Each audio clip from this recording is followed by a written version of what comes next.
بسم الله الرحمن الرحيم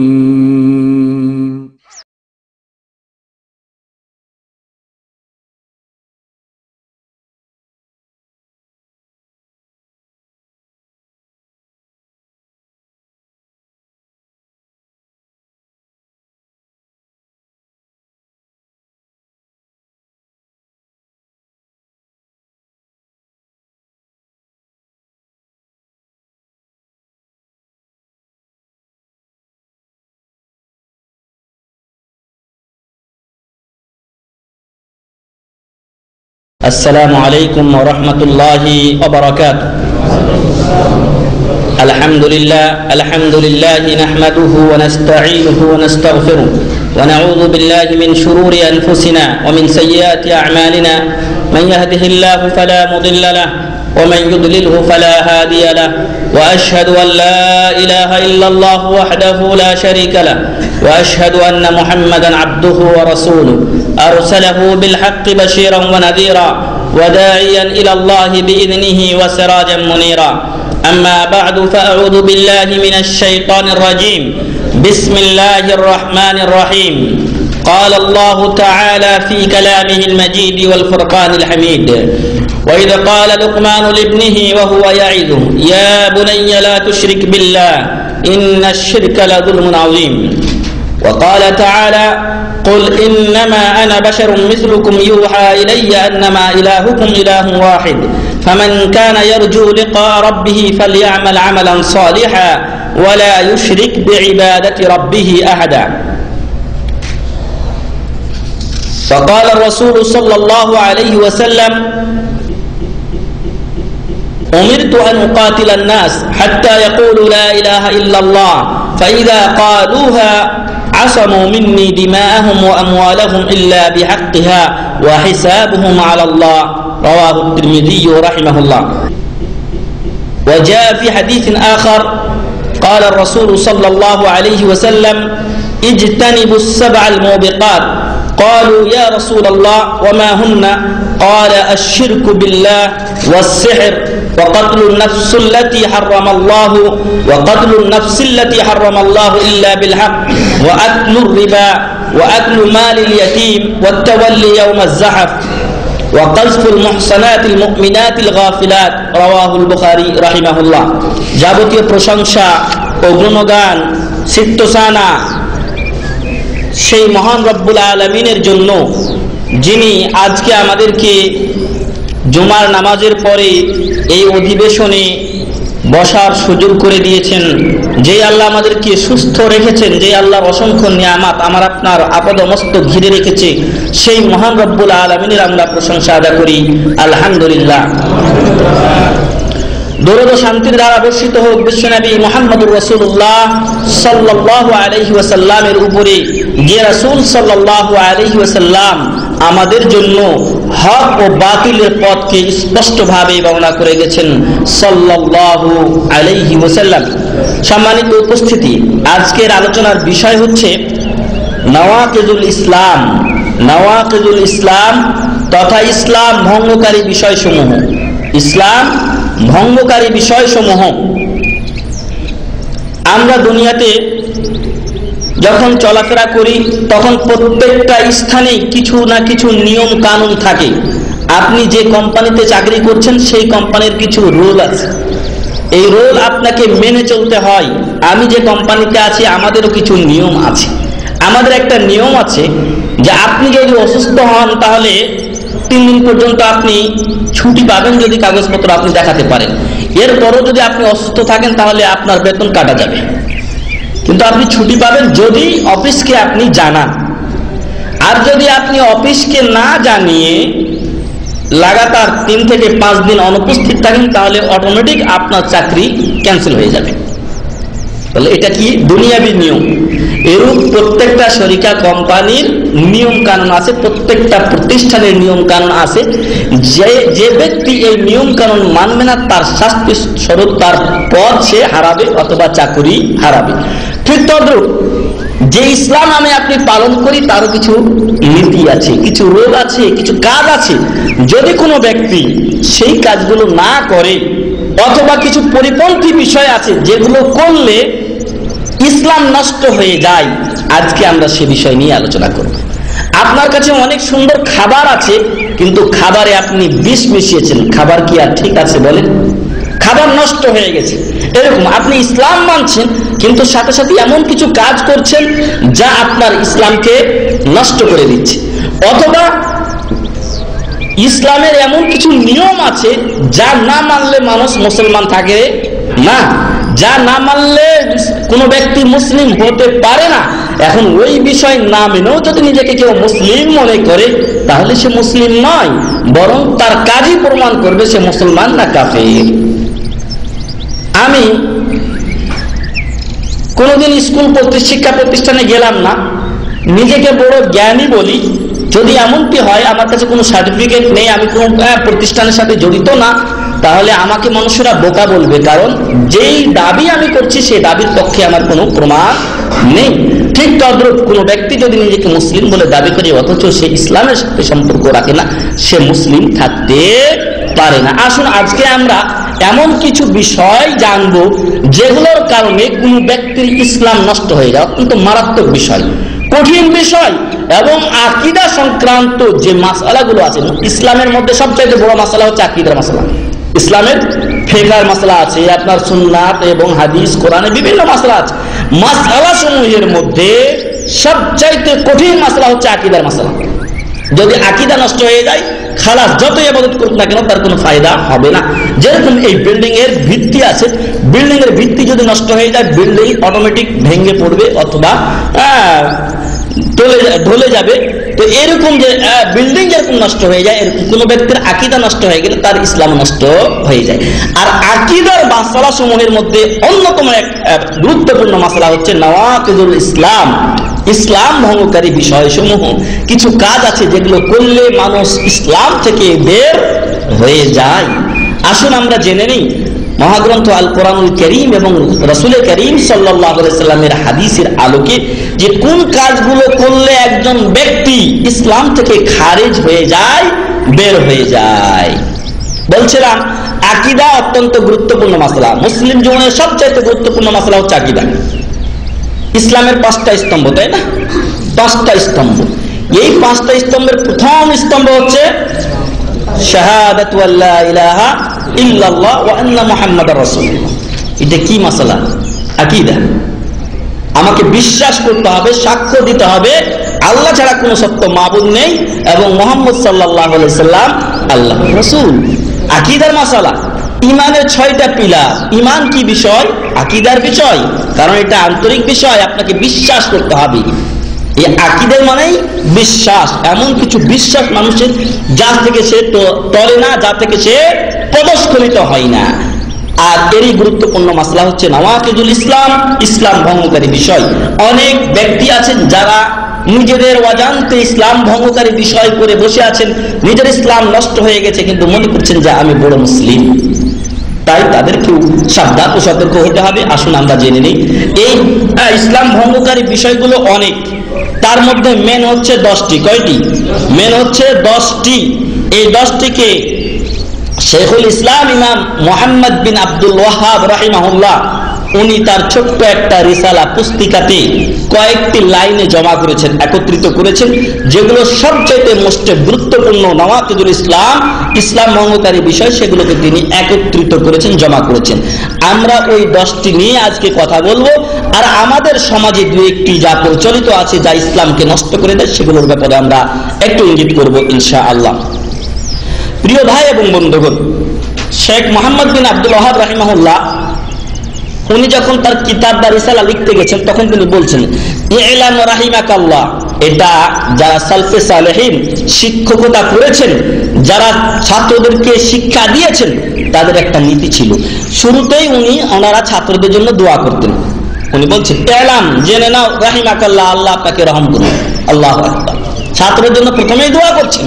আমাদের সমাজে কি এটা আছে? এটা আমাদের সমাজে নেই। তাহলে এখানেও একটা শিক্ষা যে যখনই আমরা ছাত্রদেরকে শিক্ষা দিতে যাব তখন তাদের জন্য দোয়া করতে হবে। কিন্তু আমাদের সমাজে উল্টা জিনিসটা আছে। যদি ছাত্র কোনো স্থানে বিয়াদবি করে দেয় তাহলে বদদোয়া আছে তার জন্য। না, শিক্ষক আপনি বদদোয়া করিয়েন না। আপনার ছাত্রের জন্য আপনি ভালো দোয়া করেন, হতে পারে ছাত্র ভুল করতে পারে। যাই হোক, আমরাও যখন পড়েছি মদিনা বিশ্ববিদ্যালয়ে তখন অনেক শিক্ষকই আমাদেরকে এরকম দোয়া দিতেন। যখনই পড়াতে যেতেন তখনই রাহিমাকুমুল্লাহ, আল্লাহ ইয়ারহামুক, এইভাবে দোয়া করে। আপনারা এখানে শুনেছেন অনেকে এরকম দোয়াগুলো করে।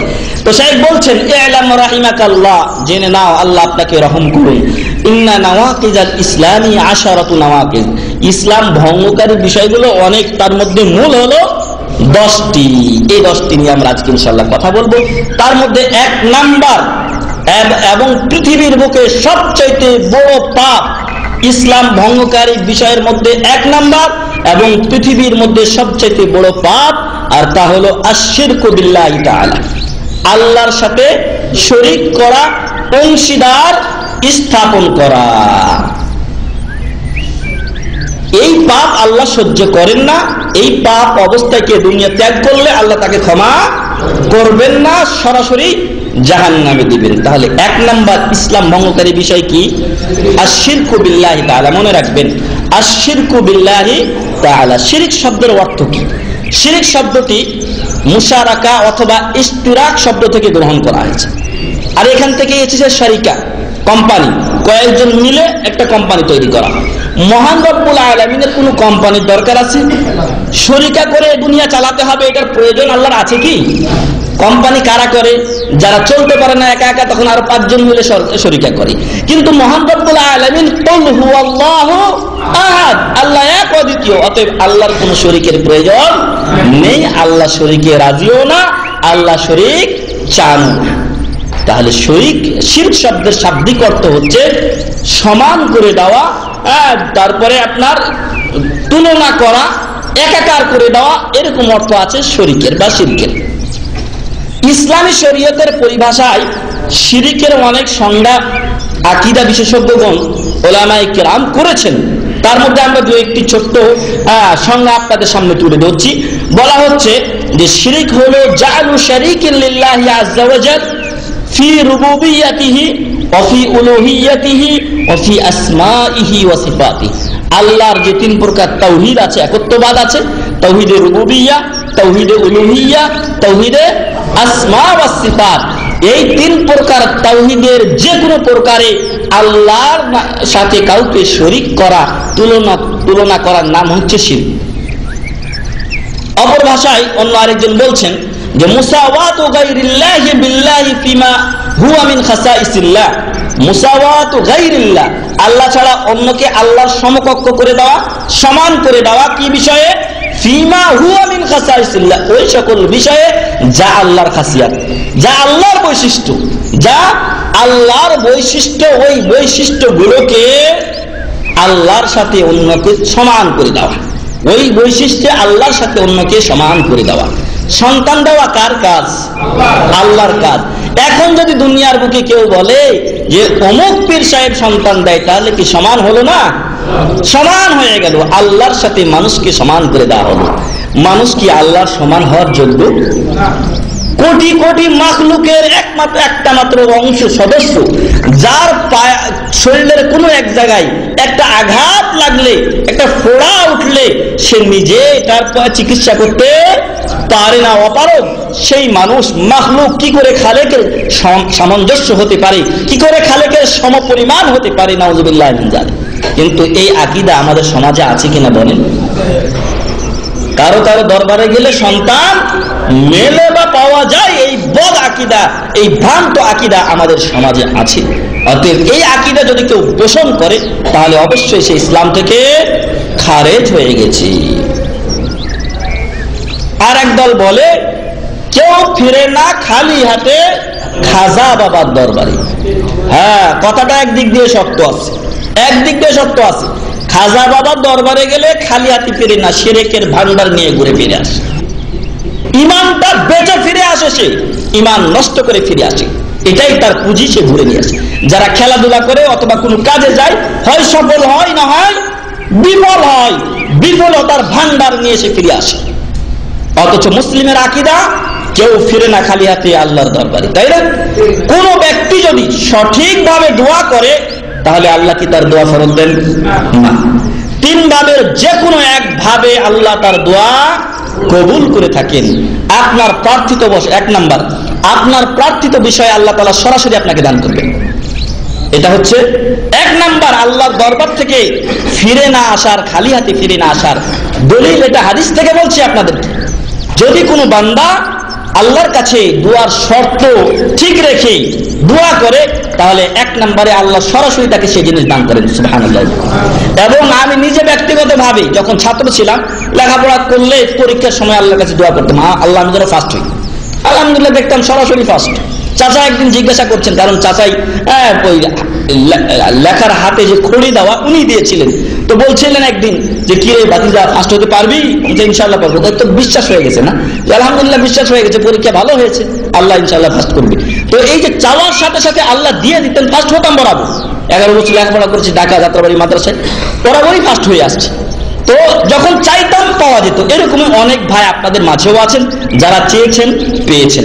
এটা এক নাম্বার। 2 নাম্বার হচ্ছে যে আপনি চেয়েছেন কিন্তু আপনি প্রার্থিত বিষয় বা বস্তু পাননি। আপনি হয়তো ভাববেন যে আল্লাহ তাআলা আমাকে দিলেন না। না ভাই, আল্লাহ আপনাকে, যদি আপনি ঠিক মতো ডেকে থাকেন তাহলে অবশ্যই আল্লাহ আপনাকে দিয়েছেন। আর সেই দেওয়ার দ্বিতীয় পদ্ধতি হচ্ছে যে আপনি চেয়েছিলেন 10,000 রিয়ালের জিনিস, কথার কথা আমি ক্লাসে ফার্স্ট হলে আমার কি লাভ হতো? একটা লাভ হবে। তো এই লাভ যদি হয় 10,000 রিয়ালের সমপরিমাণ, তাহলে জানতে হবে যে আমি যে জিনিস চেয়েছি তার চাইতে বড় বিপদ আমার উপরে ছিল, 20,000 রিয়ালের বিপদ। আর বিপদ আসলে মানুষ হতভম্ব হয়ে যায়, হত বিহ্বল হয়ে যায়, ফলে আরো ভালো জিনিসগুলো তার কি হয়? নষ্ট হয়ে যায়। তো মহান রব্বুল আলামিন তাকে 10,000 রিয়ালের জিনিস না দিল, প্রার্থিত বিষয়ের চাইতে বড় আযাব, বড় শাস্তি, বড় বিপদ তার দূর করে দেন, সুবহানাল্লাহ। 3 নাম্বার কিভাবে আল্লাহ তাআলা তার দোয়া কবুল করে থাকেন। 3 নাম্বার দোয়া আল্লাহ তাআলা তার কবুল করেন, আপনাকে দিলেন না মহান রব্বুল আলামিন, আপনার বিপদ ও ভাগ্যে আল্লাহ তাআলা লিখে রাখেন যা আল্লাহ দূর করেছেন, তাহলে আল্লাহ তাআলা আপনার জন্য এই দোয়া জমা করে রাখবেন এবং এটা আপনাকে আল্লাহ তাআলা দিবেন সেই দিন, ইয়াউমা লা ইয়ানফাউ মালুন ওয়ালা বানুন, যেদিন ছেলে মেয়ে সন্তান সন্ততি দুনিয়ার সম্পদ কোনো উপকারে আসবে না। সেদিনের জন্য আল্লাহ আপনার কাছে আপনার সেই দিনের জন্য, সেই দিনে দেওয়ার জন্য আল্লাহ আপনার এই দোয়াকে জমা করে রাখবেন, সুবহানাল্লাহ। অতএব কেউ ফিরে না খালি হাতে মহান রব্বুল আলামিনের দরবারে। আর এটা বানিয়ে দিয়েছে একজন মৃত ব্যক্তির ক্ষেত্রে। আর দুনিয়ার স্বাভাবিক এক নিয়মে আপনি খেয়াল করেন না কেন, যদি আপনার এই চেয়ারটা, এই টেবিলটা উঠানোর দরকার হয় আর এইখানে এক অসুস্থ লোক থাকে, ওই অসুস্থ লোককে কি বলবেন? ভাই আসেন একটু ধরেন। ওই তো নিজেরই জীবন চলে না, ও কি করে আপনার জিনিস ধরবে ভাই? আর কি করে একজন মস্তিষ্ক সম্পন্ন ব্যক্তি মরা লোকের কাছে সহযোগিতা চাইতে পারে? লা হাওলা ওয়ালা কুওয়াতা ইল্লা বিল্লাহ। যিনি মারা গেছেন, যিনি আপনার দিকে চেয়ে আছেন, আমার কোনো আত্মীয় স্বজন, কোনো বন্ধু বান্ধব আসুক, আমার জন্য একটু দোয়া করুক, আমি যে পর্যায়ে আছি এখান থেকে আমার একটু মর্যাদা উঁচু হোক, আল্লাহ। কিন্তু না, আমরা উল্টাটা করেছি। আমরা কি করেছি? উল্টাটা করেছি। রাসূল করিম সাল্লাল্লাহু আলাইহি ওয়াসাল্লাম প্রায় বাকিউল গারকাতে গিয়ে কবরস্থানগুলো জিয়ারত করতেন, কিন্তু কোনোদিন কি উনি তাদের কাছে চেয়েছেন? রাসূল সাল্লাল্লাহু আলাইহি ওয়াসাল্লাম বলছেন যে তোমরা যখন কবর জিয়ারত করবে তখন কবরস্থ ব্যক্তিদের জন্য সালামাতের দোয়া করবে। আসসালামু আলাইকুম আহলাদ দিয়ার মিনাল মুমিনিনা ওয়াল মুসলিমিন ওয়া ইন্না ইনশাআল্লাহু বিকুম লালাহিকুন নাসআলুল্লাহ লানা ওয়া লাকুমুল আফিয়া। এই দোয়া ওদের জন্য করবে, ওদের জন্য শান্তি কামনা করবে আল্লাহর কাছে। না, উল্টা আমরা ওদের কাছে চাওয়া শুরু করেছি। না ভাই, এটা ইসলাম না, এটা শিরক। এবং এই শিরক যদি কেউ করে তার ইসলাম নষ্ট হয়ে যায়, সেই ইসলামে থাকে না, ইসলাম থেকে বের হয়ে যায়।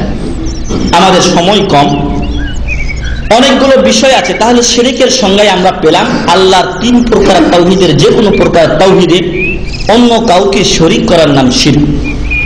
আল্লাহর যে হক, আল্লাহর যে অধিকার, আল্লাহর যে বৈশিষ্ট্য, ওই বৈশিষ্ট্যে অন্য কাউকে গুণান্বিত করার নাম শিরক। আরো শিরকের সংজ্ঞা জেনে রাখেন, যে কোনোটা যদি আপনি বলেন সহি। আরো শিরকের সংজ্ঞা হচ্ছে সরফু শাইইন মিন আনওয়াইল ইবাদাতি লিগাইরিল্লাহ, ইবাদতের সামান্য কিছুকে, ইবাদত অনেক প্রকার, দোয়া করা ইবাদত, জবাই করা ইবাদত, নামাজ পড়া ইবাদত, রোজা রাখা ইবাদত, যাকাত দেওয়া ইবাদত, কালিমায়ে তাওহীদ পড়া ইবাদত, জিকির আজকার ইবাদত। তো এই সকল প্রকার ইবাদতের সামান্য কোনো এক প্রকার কি আল্লাহ ছাড়া অন্যের জন্য করার নাম শিরক। সরফু শাইইন মিন আনওয়াইল ইবাদাতি লিগাইরিল্লাহ, আল্লাহ ছাড়া অন্য কারোর জন্য সামান্য পরিমাণ ইবাদত করার নামই হচ্ছে শিরক। আর এই কাজগুলো অনেক সময় কথাবার্তার মাধ্যমেও হয়ে যায়। এই শিরক, এই যে সামান্য ইবাদত অন্যের নামে করে দেওয়া, এটা অনেক সময় আমরা হয়তো খেয়াল করি না, আমাদের অজান্তে শিরক হয়ে যায়। আল্লাহ রাসূল সাল্লাল্লাহু আলাইহি ওয়াসাল্লাম বলছেন যে আশ-শিরকু ফীকুম আখফা মিন দাবিবিন নামল ফি যুলমাতিন সাওদা। গভীর অন্ধকার রাত্রিতে যদি একটা পিপীলিকা চলে দেখা যাবে? দেখা যাবে না। শিরকের চাইতে আরো গোপনে, আরো সংগোপনে, আরো সংক্ষিপ্ত পথে, আরো সূক্ষ্মভাবে মানুষের মাঝে, মুসলমানের মাঝে প্রবেশ করে। তো প্রিয় ভাই এবং বন্ধুগণ, শিরকের সংজ্ঞা জানলাম। শিরক কত প্রকার? প্রথমত শিরক দুই প্রকার। কয় প্রকার? দুই প্রকার। এক প্রকার হচ্ছে শিরকে আকবার, আরেক প্রকার হচ্ছে শিরকে আসগার। শিরকে আকবার কয়েক প্রকার, তার মধ্যে অন্যতম হলো আল্লাহর রুবুবিয়্যাত, দুই নম্বরে উলুহিয়্যাত, তিন নম্বরে আসমা ওয়া সিফাতে শিরক করা। আর শিরকে আসগার, ছোট শিরক, এটা দুই প্রকার। কয় প্রকার? দুই প্রকার। শিরকে আসগার দুই প্রকার, শিরকে জাহির স্পষ্ট শিরক এবং শিরকে খাফি গোপন শিরক। যেমন মিসলুর রিয়াই ওয়াস সুমআ, আপনি একটা কাজ করেছেন কিন্তু এই কাজের বিনিময়ে আপনি চান যে মানুষ আমাকে দেখুক, অথবা মানুষ আমার সুনাম সুখ্যাতি গিয়ে বেড়াক, আমি আলোচনা করি কেন? যাতে মানুষ আমাকে বড় ওয়াইজ বলে। কিয়ামতের দিন, আমাদের আসলে সময় কম, অনেক লম্বা সময় দরকার। কিয়ামতের দিন প্রথম যে ব্যক্তিদের হিসাব করা হবে তার মধ্যে তিন ব্যক্তি আছেন। তিন ব্যক্তি, তার মধ্যে এক নম্বরে একজন হবেন আলেম। ওই ব্যক্তিকে আল্লাহ তাআলা ডাকবেন এবং বলবেন, আলেম সাথে সাথে ওয়াইজ, বড় বক্তা। আল্লাহ তাকে জিজ্ঞাসা করবেন যে আমি তোমাকে ইলম দিয়েছিলাম, তুমি কি করেছো? তো সে বলবে, আল্লাহ তোমার দ্বীনের প্রচার করতে করতে আমি আমার জীবন পার করে দিয়েছি। আল্লাহ বলবেন, কাযাবত, তুমি মিথ্যা বলেছো, বরং তুমি এজন্য ওয়াজ করে বেড়াতে, এজন্য বড় আলেম হয়েছিলে যে মানুষ তোমাকে বড় বক্তা বলবে, তোমার নাম বিভিন্ন চ্যানেলে, বিভিন্ন স্থানে এবং সারা বিশ্বে ছড়িয়ে পড়বে, তুমি সুনাম সুখ্যাতি পাওয়ার জন্য এই ওয়াজ করে বেড়াতে। অকাদিল, দুনিয়াতে বলা হয়েছে অমুক এত বড় আলেম ছিল। এত বড় বড় আলেম কি আমাদের দেশে বুঝে না? এই কথা তো আমাদেরকে শুনতে হয়, তাই না? বুঝে কিনা আপনি কোরআন ও সহিহ হাদিসের কোষ্টি পাথরে যাচাই করেন তার কথাকে, যদি মিলে তাহলে আহলান সাহলান, আর না হলে আল্লামাতুদ দাহার হলেও মানার কোনো প্রশ্ন উঠে না, আসে না। তাহলে এই ব্যক্তি, তাকে ফেরেশতারা মুখের ঘরে ছাঁচাইতে জাহান্নামে নিয়ে যায় নিক্ষেপ করবেন। নাউযুবিল্লাহ মিন যালিক। আল্লাহ আমাদেরকে এ থেকে হেফাজত করুন, আল্লাহুম্মা। আরেক প্রকার ব্যক্তি যে যুদ্ধ করতে করতে তার জীবন শেষ করেছে, আল্লাহ নিয়ে আসবেন মানুষের সামনে তাকে এবং জিজ্ঞাসা করবেন, তোমাকে শক্তি দিয়েছিলাম, দেহ দিয়েছিলাম, যৌবন দিয়েছিলাম, কি করেছো? বলবে, আল্লাহ আপনার পথে যুদ্ধ এবং জিহাদ করতে করতে আমার জীবন শেষ করেছি, এমনকি শাহাদাত বরণ করেছি। আল্লাহ বলবেন, কাযাবত, মিথ্যা বলেছো, বরং তুমি যুদ্ধ করেছিলে এই জন্য যে মানুষ তোমাকে মহাবীর বলবে, পাহলওয়ান বলবে। অকাদিল, দুনিয়াতে তোমাকে এটা বলা হয়ে গেছে, আমার কাছে তোমার কিছু নেই, যে জন্য করেছিলে তা দুনিয়াতে পেয়ে গেছো, অতএব তুমি আজকে আমার এখানে কোনো পারিশ্রমিক পাবে না, তোমার পরিণাম জাহান্নাম। কারণ কি? কারণ রিয়া এবং সুমআর জন্য আমল করেছি। আরেক ব্যক্তিকে নিয়ে আসা হবে, দুনিয়াতে অনেক টাকা পয়সা দান করেছে। আল্লাহ জিজ্ঞাসা করবেন, তোমাকে অনেক সম্পদ দিয়েছিলাম, কি করেছে এই সম্পদ?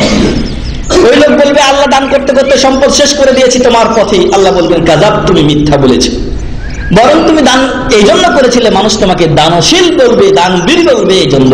ও কাদিল, দুনিয়াতে মানুষ তোমাকে এটা বলেছে, তোমার পারিশ্রমিক, তোমার ফল তুমি পেয়ে গেছো, আজকে আমার কাছে তোমার জন্য কিছু নেই। ফেরেশতাদেরকে আল্লাহ বলবেন যে ওকে আগের দুই ব্যক্তির মতো জাহান্নামের মুখের ঘরে নিক্ষেপ করো, তাই করা হবে। নাউযুবিল্লাহি মিন যালিক। তো এইভাবে যারা দিনী কাজ, কিন্তু ওর বিনিময়ে মানুষের কাছে রিয়া, মানুষ দেখানো, মানুষ শোনানোর কামনা করেছে, আশা করেছে, আল্লাহ তাদেরকে সেটাই করাবেন, কিন্তু পরকালে তাদের কোনো কিছু থাকবে না। তাহলে আমরা জানলাম শিরক দুই প্রকার, শিরকে আকবার, শিরকে আসগার, এবং প্রত্যেকটার আলাদা আলাদা প্রকার রয়েছে। এখন আমরা বলবো যে শিরকে আকবার এবং শিরকে আসগার এই উভয়ের মাঝে পার্থক্য আছে। উভয়ের মাঝে পার্থক্য আছে। মূল চারটি পার্থক্য আপনাদের সামনে আমরা সংক্ষেপে বলবো। এক নাম্বার, শিরকে আকবার করলে ইসলাম থেকে সম্পূর্ণ বের হয়ে যায়, কিন্তু শিরকে আসগার করলে ইসলাম থেকে বের হয় না। যেই পাপ করে ওই পাপ বরাবর ইসলাম থেকে বের হয়। বোঝা গেল? শিরকে আকবার করলে যদি শুধু একটা শিরকে আকবার করে ইসলাম থেকে বের হয়ে যায়, আর শিরকে আসগার যদি একটা করে তাহলে অতটুকু পরিমাণ সে গুনাহগার হবে, তবে ইসলাম থেকে বের হবে না। দুই নাম্বার, ইউহবিতু জামিআল আমাল, শিরকে আকবার মানুষের সকল আমলকে কি করে? নষ্ট করে দেয়, বরবাদ করে দেয়। আর শিরকে আসগার করলে যেই শিরকে আসগার করেছে অতটুকু পরিমাণ বরবাদ হয়েছে, সম্পূর্ণ বরবাদ হয় না। তিন নাম্বার ফারাক, শিরকে আকবার কেউ যদি করে তাহলে ইউবিহুদ দাম ওয়াল মাল, ওই ব্যক্তির জান এবং মাল অপর মুসলমানের জন্য হালাল হয়ে যায়, অর্থাৎ সে ইসলাম থেকে বের হয়ে যায়। আর তার যদি এর জিহাদ চলে তাহলে এই সমস্ত লোকদের বিরুদ্ধে জিহাদ করা জায়েজ, কিন্তু শিরকে আসগারকারীর বিরুদ্ধে জিহাদ করা জায়েজ নয়। চার নাম্বার, আশ-শিরকুল আকবার ইউখাল্লিদু সাহিবাহু ফিন নারি ইন মাতা আলা যালিক, শিরকে আকবার করলে যদি ওই অবস্থায় দুনিয়া ত্যাগ করে, আমাদের দেশের মাজারগুলোর অবস্থা, আমাদের দেশের পীরের দরবার, অনেক পীরের দরবারে সেজদা করা হয়, যদি কেউ এটাই করে আর তাতে সে বাধা না দেয়, তাহলে যে করছে এবং যে করাচ্ছে উভয়েরই পরিণাম একই। ওই অবস্থায় যদি দুনিয়া ত্যাগ করে তাহলে সে চিরস্থায়ী জাহান্নামী, জান্নাত তার জন্য হারাম। কিন্তু শিরকে আসগার যদি করে তাহলে সে তাহতা মাশিয়াতিল্লাহ, আল্লাহর ইচ্ছাধীন থাকবে। আল্লাহ ইচ্ছা করলে তাকে ওই কাজের জন্য কি দিবেন? শাস্তি দিবেন, তারপরে তাকে জান্নাতে দিবেন, কিন্তু চিরস্থায়ী জাহান্নামে আল্লাহ তাকে দিবেন না। তাহলে শিরকে আসগারকারী চিরস্থায়ী জাহান্নামী নয়, তবে আল্লাহ ইচ্ছা করলে অতিরিক্ত পরিমাণ তাকে শাস্তি দিয়ে জান্নাতে দিতে পারেন। এই গেল মোট চারটি ফারাক। এরপরে এই পর্যায়ে আমরা জানবো যে শিরিক সম্পর্কে আল্লাহ তাআলা কোরআনের একাধিক আয়াতে বলেছেন যে শিরিক করলে জাহান্নাম লাজেম, শিরিক করলে ইসলাম থেকে বের হয়ে যায়, পথভ্রষ্ট হয়ে যায়, যার কোনো সীমা থাকে না। এই আয়াতগুলো আপনাদের সামনে তুলে ধরবো। আল্লাহ তাআলা লুকমান আলাইহিস সালামের কথা বলতে গিয়ে উনি বলছেন যে ওয়াইযা ক্বালা লুকমানু লিবনিহি ওয়া হুয়া ইয়াইদুহু, স্মরণ করো মুহাম্মদ সাল্লাল্লাহু আলাইহি সাল্লাম ওই সময়ের কথা যখন লুকমান আলাইহিস সালাম তার সন্তানকে, তার বৎসকে উপদেশ দিতে গিয়ে বলেছিলেন, ইয়া বুনাই, হে আমার সন্তান। এই শব্দগুলো বলে কি আমরা আমাদের সন্তানদেরকে উপদেশ দেই? না, এরকম খুঁজে পাওয়া মুশকিল। কিন্তু এই ছেলে যখন বড় হয় তখন আবার পয়সা চাই, ছেলে আমাকে টাকা দেয় না, আমাকে দেখে না, কিন্তু ছেলেকে তো ওইভাবে লালন পালন করতে হবে। কত আদরের সাথে বলছেন, ইয়া বুনাই, হে বৎস, হে বাবা, হে বালক, লা তুশরিক বিল্লাহ, আল্লাহর সাথে তুমি কাউকে শরীক করিও না।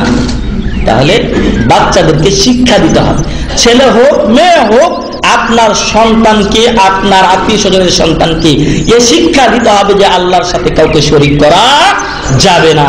কেন? ইন্না শিরকা লাযুলমুন আযীম, নিশ্চয় অবশ্যই শিরিক পৃথিবীর মধ্যে সবচেয়ে বড় জুলুম।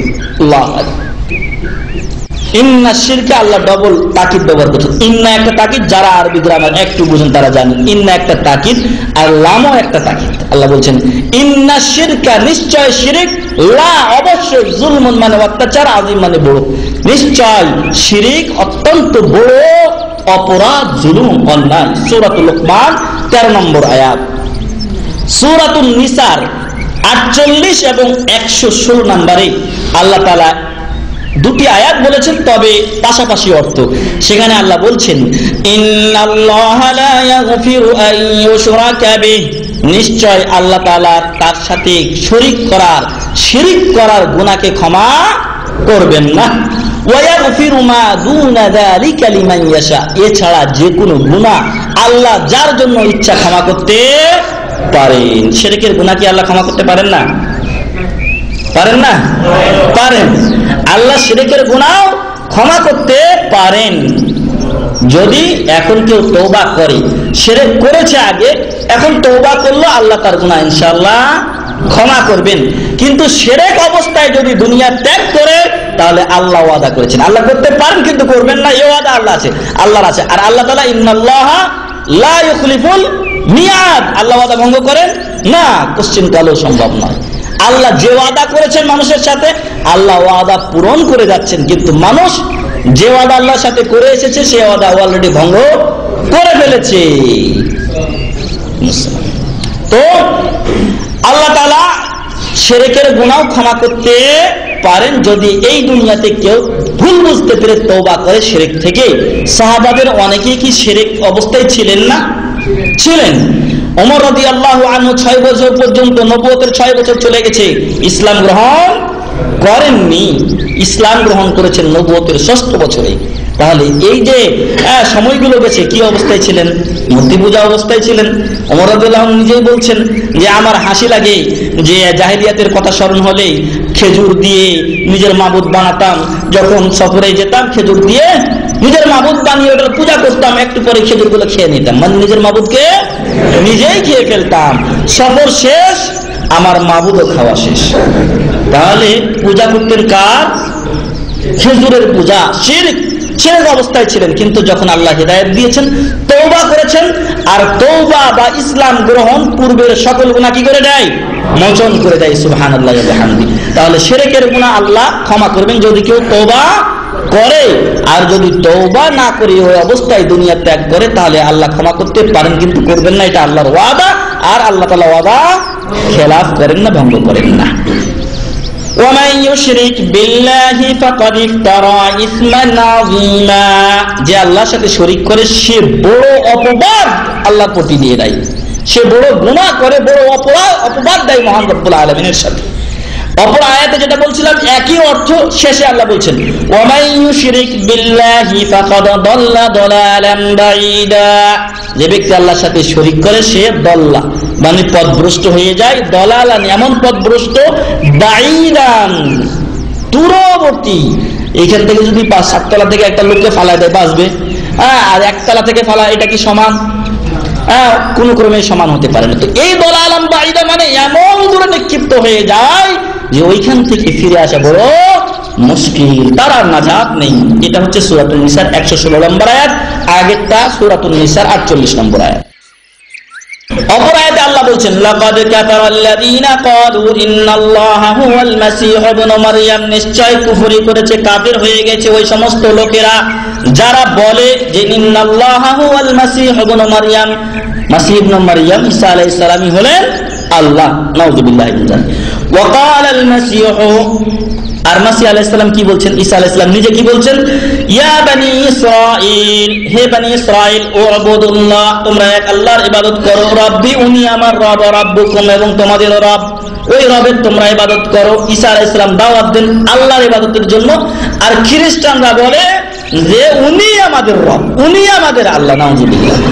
ইন্নাহু মান ইউশরিক বিল্লাহ, এবার কঠিন শব্দ আল্লাহ ব্যবহার করছেন। ইন্নাহু মান ইউশরিক বিল্লাহ, নিশ্চয় যে ব্যক্তি আল্লাহর সাথে শরীক করে, ফাকাদ হারামাল্লাহু আলাইহিল জান্নাহ, আল্লাহ ওই ব্যক্তির জন্য কি হারাম করেছেন?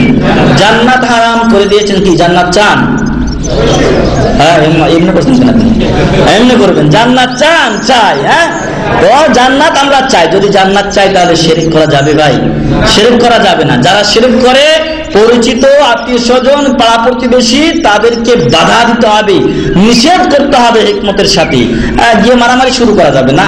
দাওয়াতের একটা আছে, কোয়ালিটি আছে, দাওয়াতের একটা নিয়ম আছে, সেই নিয়মে তাদেরকে দাওয়াত দিতে হবে। আল্লাহ বলছেন ফাকাদ হারামাল্লাহু আলাইহিল জান্নাহ, আল্লাহ তার উপরে জান্নাত হারাম করে দিয়েছেন। ওয়া মাওয়াহুন নার, যদি জান্নাত আল্লাহ হারাম করে দিয়ে থাকেন তাহলে তাকে এক জায়গায় তো দিতে হবে না। জান্নাত হারাম করে দিবেন আল্লাহ, জান্নাতে দিবেন না, বাগবাগিচাই দিবেন না। কোথায় দিবেন আল্লাহ? আল্লাহ বলছেন ওয়া মাওয়াহুন নার, তার স্থান, তার আবাসস্থান কোথায়? আন্নার, জাহান্নাম। ওয়া মা লিয-যালিমিনা মিন আনসার। আর জালেম অত্যাচারীদের কোনো সহযোগী থাকবে না। আর পৃথিবীর বুকে সবচেয়ে বড় জালেম কে? যে আল্লাহর উপরে জুলুম করে, যে শিরক করে। লোকমান আলাইহিস সালাম তার ছেলেকে বলেছিলেন, ইন্না শিরকা লাযুলমুন আযীম। তো সবচেয়ে পৃথিবীর বুকে বড় অত্যাচারী ওই ব্যক্তি, যে ব্যক্তি শিরক করে। মানুষের প্রতি তো জুলুম আছেই, সেই জুলুমের চাইতে বড় জুলুম হচ্ছে আল্লাহর সাথে শরীক করা, অংশীদার স্থাপন করা। সূরাতুল মাইদা 72 নম্বর আয়াত। অপর আয়াতে আল্লাহ বলছেন, ওয়াকাদিমনা ইলা মা আমিলু মিন আমালিন ফাজআলনাহু হাবাআন মানসুরা। কিয়ামতের দিন মানুষগুলো আল্লাহর সামনে উপস্থিত হবে। আল্লাহ তাআলা তাদের আমলনামা দেখবেন। ফামান ইয়ামাল মিসকালা যাররাতিন খায়রান ইয়ারা ওয়া মান ইয়ামাল মিসকালা যাররাতিন শাররান ইয়ারা। যাররা পরিমাণ ভালো মন্দ সবেরই হিসাব আল্লাহর কাছে করা হবে, ওগুলো পেশ করা হবে, সবাই দেখতে পাবে। আল্লাহ বলছেন যে প্রত্যেক বান্দার যে আমলগুলো আমার সামনে পেশ করা হবে, ওয়াকাদিমনা ইলা মা আমিলু মিন আমালিন, আমি ওগুলো দেখব, ওগুলোর কাছে আসবো। এগুলো আমল, এগুলো আব্দুল্লাহ, এগুলো আব্দুর রহমানের, এগুলো আব্দুর রহিমের, এগুলো আব্দুল সালামের, এগুলো আবুল কালামের, এগুলো নাম বলে দিলাম এই জন্য কিছু আপনার মনে করিয়েন না, এগুলো উদাহরণ একটা। তো এগুলো অমুকের অমুকের আমল, এই আমলগুলো আল্লাহর কাছে পেশ করা হবে। আল্লাহ বলবেন যে এগুলো আমলগুলো আমি দেখবো। দেখার পর কি হবে? ফাজআলনাহু হাবাআন মানসুরা। ওই আমলগুলোকে আমি হাবা মানসুরা করে দেবো। হাবা মানসুরা, মানসুর হচ্ছে বিক্ষিপ্ত, আর হাবা বলা হয় যদি এই দিক দিয়ে রৌদ্র আসে আর রৌদ্রের একটা ছিদ্র থাকে এই দিক দিয়ে জানালার, তাহলে দেখবেন অনেক ধূলিকণার মতো জিনিস খালি ওই ঘুরে, বাতাসের মতো ঘুরে। এগুলোকে জাররা বলা হয়েছে, অনেকে এটাকে জাররা বলেছেন, এটাকে হাবাও বলা হয়। তো এরকম ছোট ধূলিকণা বালিকণার মতো আমি এগুলোকে করে দিলাম, অর্থাৎ নষ্ট করে দিলাম। কারণ এগুলো তাওহীদ যুক্ত ছিল না, এগুলো কি যুক্ত ছিল? শিরক যুক্ত ছিল। এই জন্য আল্লাহ এই আমলগুলো গ্রহণ করেননি, বরবাদ করে দিয়েছেন। আর এরই একটা উদাহরণ আমরা আল্লাহর অপর আয়াত থেকে পাই। যে আয়াতটা বললাম সেটা হচ্ছে সূরা ফুরকানের 23 নম্বর আয়াত। আল্লাহ সূরা জুমারের 65 নম্বর আয়াতে প্রিয় হাবিব মুহাম্মদুর রাসূলুল্লাহ সাল্লাল্লাহু আলাইহি ওয়াসাল্লামকে ধমক দিয়ে বলছেন, আমি আপনি কি? রাসূলের কাছে আমরা কিছুই না, রাসূলের কাছে আমাদের তুলনাই চলে না। একদল লোক কিছু আছে যারা বলে যে রাসূল সাল্লাল্লাহু আলাইহি ওয়াসাল্লামকে যদি সৃষ্টিগতভাবে আমাদের মতো মানুষ বলি তো একই হয়ে গেলাম। না ভাই, আমরা এটা মনে করি না। এটা আহলুস সুন্নাহ ওয়াল জামাতের আকীদা নয়, এটা আমাদেরও আকীদা নয় যে রাসূল আমাদের মতো মর্যাদাগত দিক থেকে মানুষ, কিন্তু সৃষ্টিগতভাবে উনি মানুষ ছিলেন আর উনি নূরের তৈরি ছিলেন না। আমরা যে সকল ম্যাটেরিয়াল দিয়ে আল্লাহ আমাদেরকে সৃষ্টি করেছেন সেইভাবে রাসূলকেও সৃষ্টি করেছেন, তবে উনি সাইয়্যিদুল মুরসালিন, ওনার কাছে ওহী করা হতো। রাসূলের কাছে আমাদের কোনো তুলনা চলে না, রাসূলের কাছে অন্য রাসূলদের তুলনা চলে না, অন্য রাসূলদেরই তুলনা চলে না। সেখানে সাধারণ মানুষের তুলনা রাসূলের সাথে কিভাবে চলে? তো সেই রাসূল মুহাম্মদুর রাসূলুল্লাহ সাল্লাল্লাহু আলাইহি সাল্লামকে আল্লাহ তাআলা বলছেন, ওয়ালাকাদ উহিয়া ইলাইকা ওয়া ইলাল্লাযীনা মিন ক্বাবলিক, নিশ্চয় আপনার কাছে এবং আপনার পূর্বে যত নবী ও রাসূল এসেছিলেন তাদের কাছে ওহী করা হয়েছে, লাইন আশরাকতা লা ইয়াহবাতান্না আমালুক ওয়া লা তাকুনান্না মিনাল খাসিরিন। কি ওহী ছিল? তাদের প্রতি, রাসূলের প্রতিও সেই ওহী করা হয়েছে, আগের সকল নবী ও রাসূলদের প্রতি সেই ওহী করা হয়েছে। ওহীটা কি? লাইন আশরাকতা, হে মুহাম্মদ সাল্লাল্লাহু আলাইহি ওয়াসাল্লাম, যদি আপনি শিরক করেন, লা ইয়াহবাতান্না আমালুকা, তাহলে অবশ্যই আপনার আমলগুলো কি হয়ে যাবে? নষ্ট হয়ে যাবে, বরবাদ হয়ে যাবে। ওগুলো আল্লাহর কাছে কোনো গণতিতে আসবে না, ওগুলো আল্লাহর কাছে কোনো মূল্যায়ন হবে না। শুধু তাই না, আমল নষ্ট হয়েই তুমি বাঁচতে পারবে না।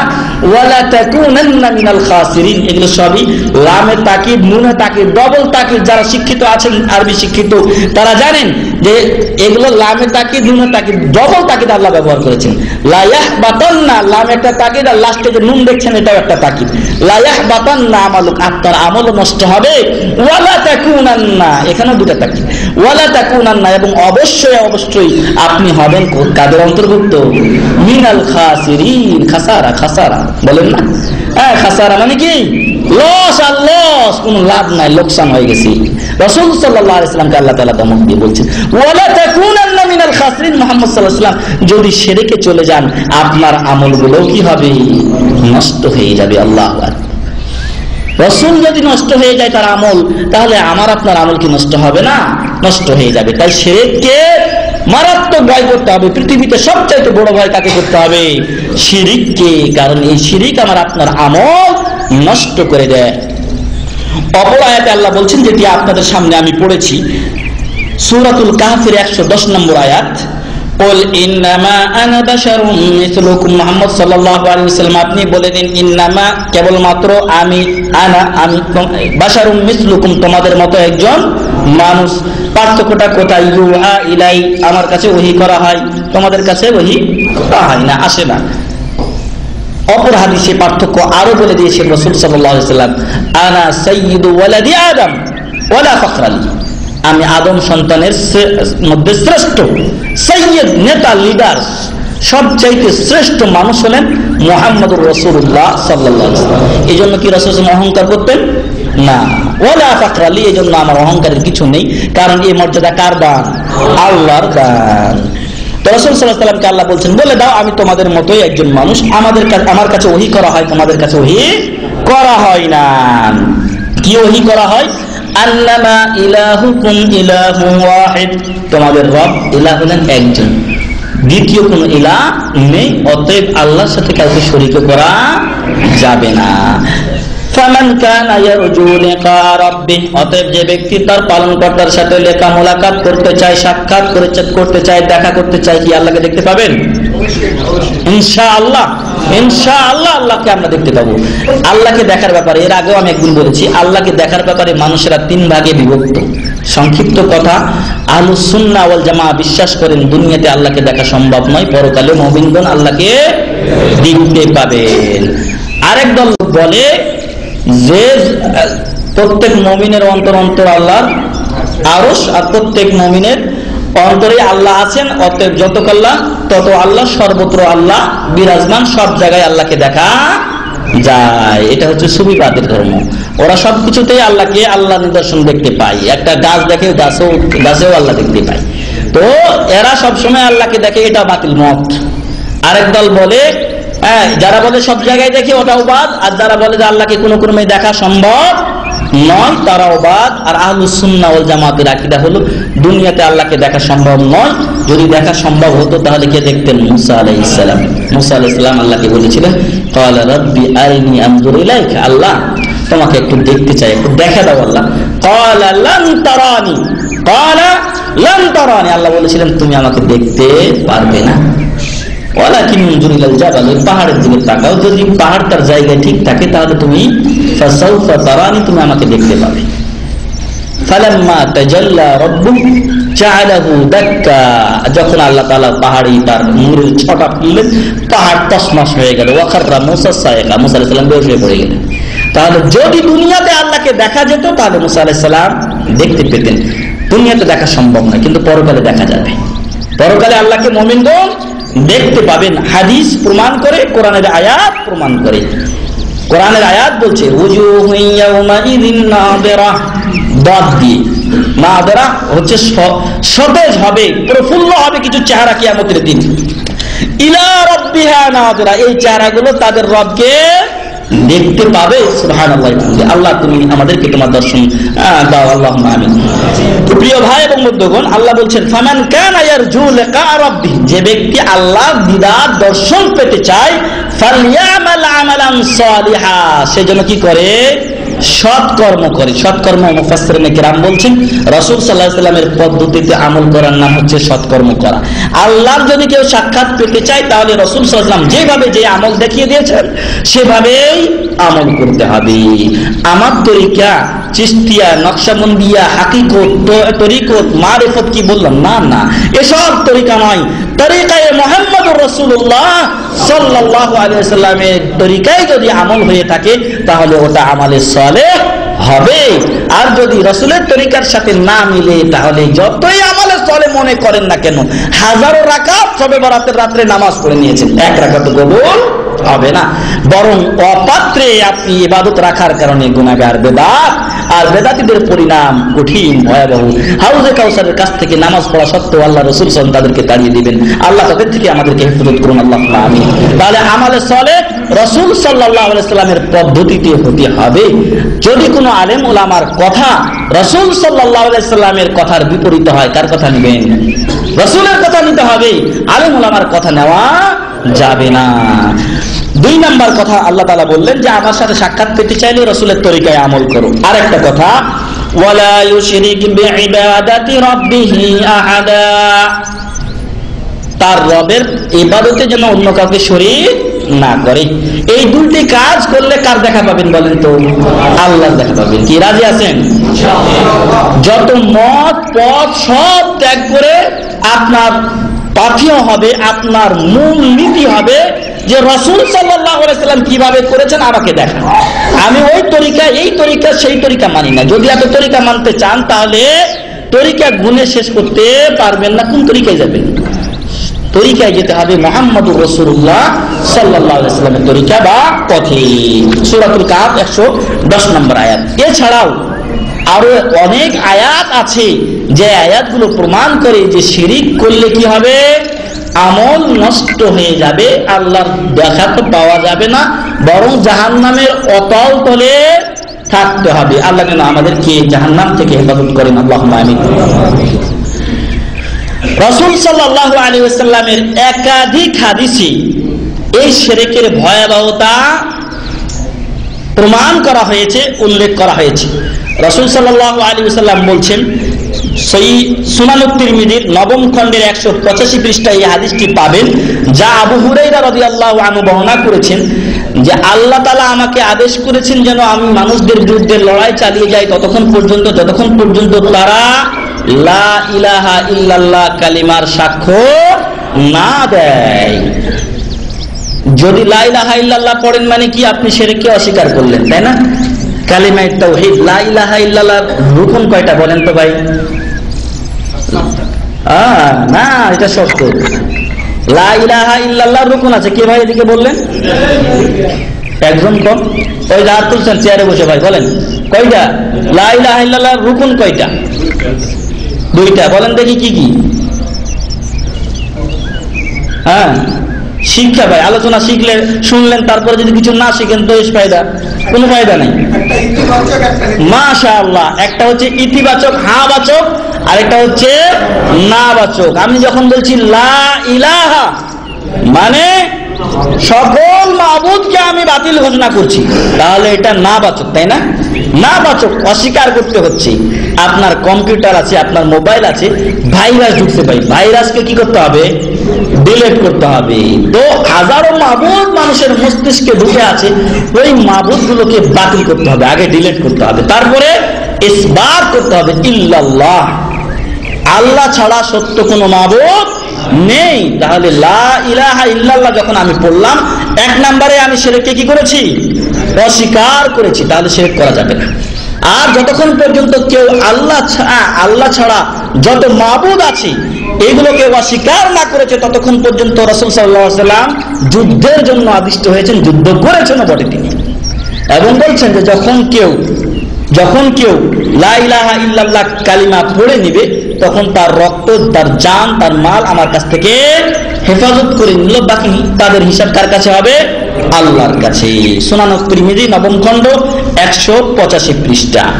অপর হাদিসে রাসূল কারীম সাল্লাল্লাহু আলাইহি ওয়াসাল্লাম বলছেন, ইজতানিবুস সাবআল মুবিকাত, 7টি ধ্বংসাত্মক শাস্তিদায়ক জিনিস থেকে তোমরা বেঁচে থাকবে। সাহাবারা জিজ্ঞাসা করলেন, ওমা হিয়া ইয়া রাসূলুল্লাহ, হে রাসূল সাল্লাল্লাহু আলাইহি ওয়াসাল্লাম, সেই 7টি ধ্বংসাত্মক জিনিস শাস্তিদায়ক, যা করলে মানুষ শাস্তির সম্মুখীন হবে, সেই জিনিসগুলো কি কি? তার মধ্যে 1 নম্বরে রাসূল সাল্লাল্লাহু আলাইহি ওয়াসাল্লাম বলছেন আশশিরকু বিল্লাহ। আশশিরকু বিল্লাহ 1 নম্বরে আল্লাহর সাথে শরীক করা, 2 নম্বর জাদু করা, 3 নম্বর অন্যায়ভাবে কোনো নফসকে হত্যা করা, 4 নম্বর ইয়াতিমের মাল রক্ষণ করা, 5 নম্বর ওয়াতাওয়াল্লি ইয়াউমাজ যাহাব, যুদ্ধের ময়দান থেকে পলায়ন করা, ওয়াকাজফুল মুহসানা ওয়া আকলুর রিবা, সুদ খাওয়া। সুদের ব্যাপারে আব্দুল্লাহ ফুয়াদের প্রশ্ন এসেছে না একটা, এই সুদ খাওয়া মুবিকাত, শাস্তিযোগ্য অপরাধ। এটা গেল 6 নম্বর। 7 নম্বর ওয়াকাজফুল মুহসানাতিল গাফিলাতিল মুমিনাত, যে সকল মুমিনা সতী সাধবী রমণী জেনার খবর জানে না, কিন্তু তাকে জেনার অপবাদ দিয়ে দিলেন। এই 7টি জিনিস, ধ্বংসাত্মক জিনিস, শাস্তিযোগ্য অপরাধ, এগুলো থেকে তোমরা দূরে থাকবে। সহিহুল বুখারী 9ম খণ্ড 315 পৃষ্ঠা। আব্দুল্লাহ ইবনে মাসউদ রাদিয়াল্লাহু আনহু তিনি রাসূল সাল্লাল্লাহু আলাইহি ওয়াসাল্লামকে জিজ্ঞাসা করেছিলেন, হে আল্লাহ রাসূল সাল্লাল্লাহু আলাইহি ওয়াসাল্লাম, সবচাইতে বড় পাপ কোনটা?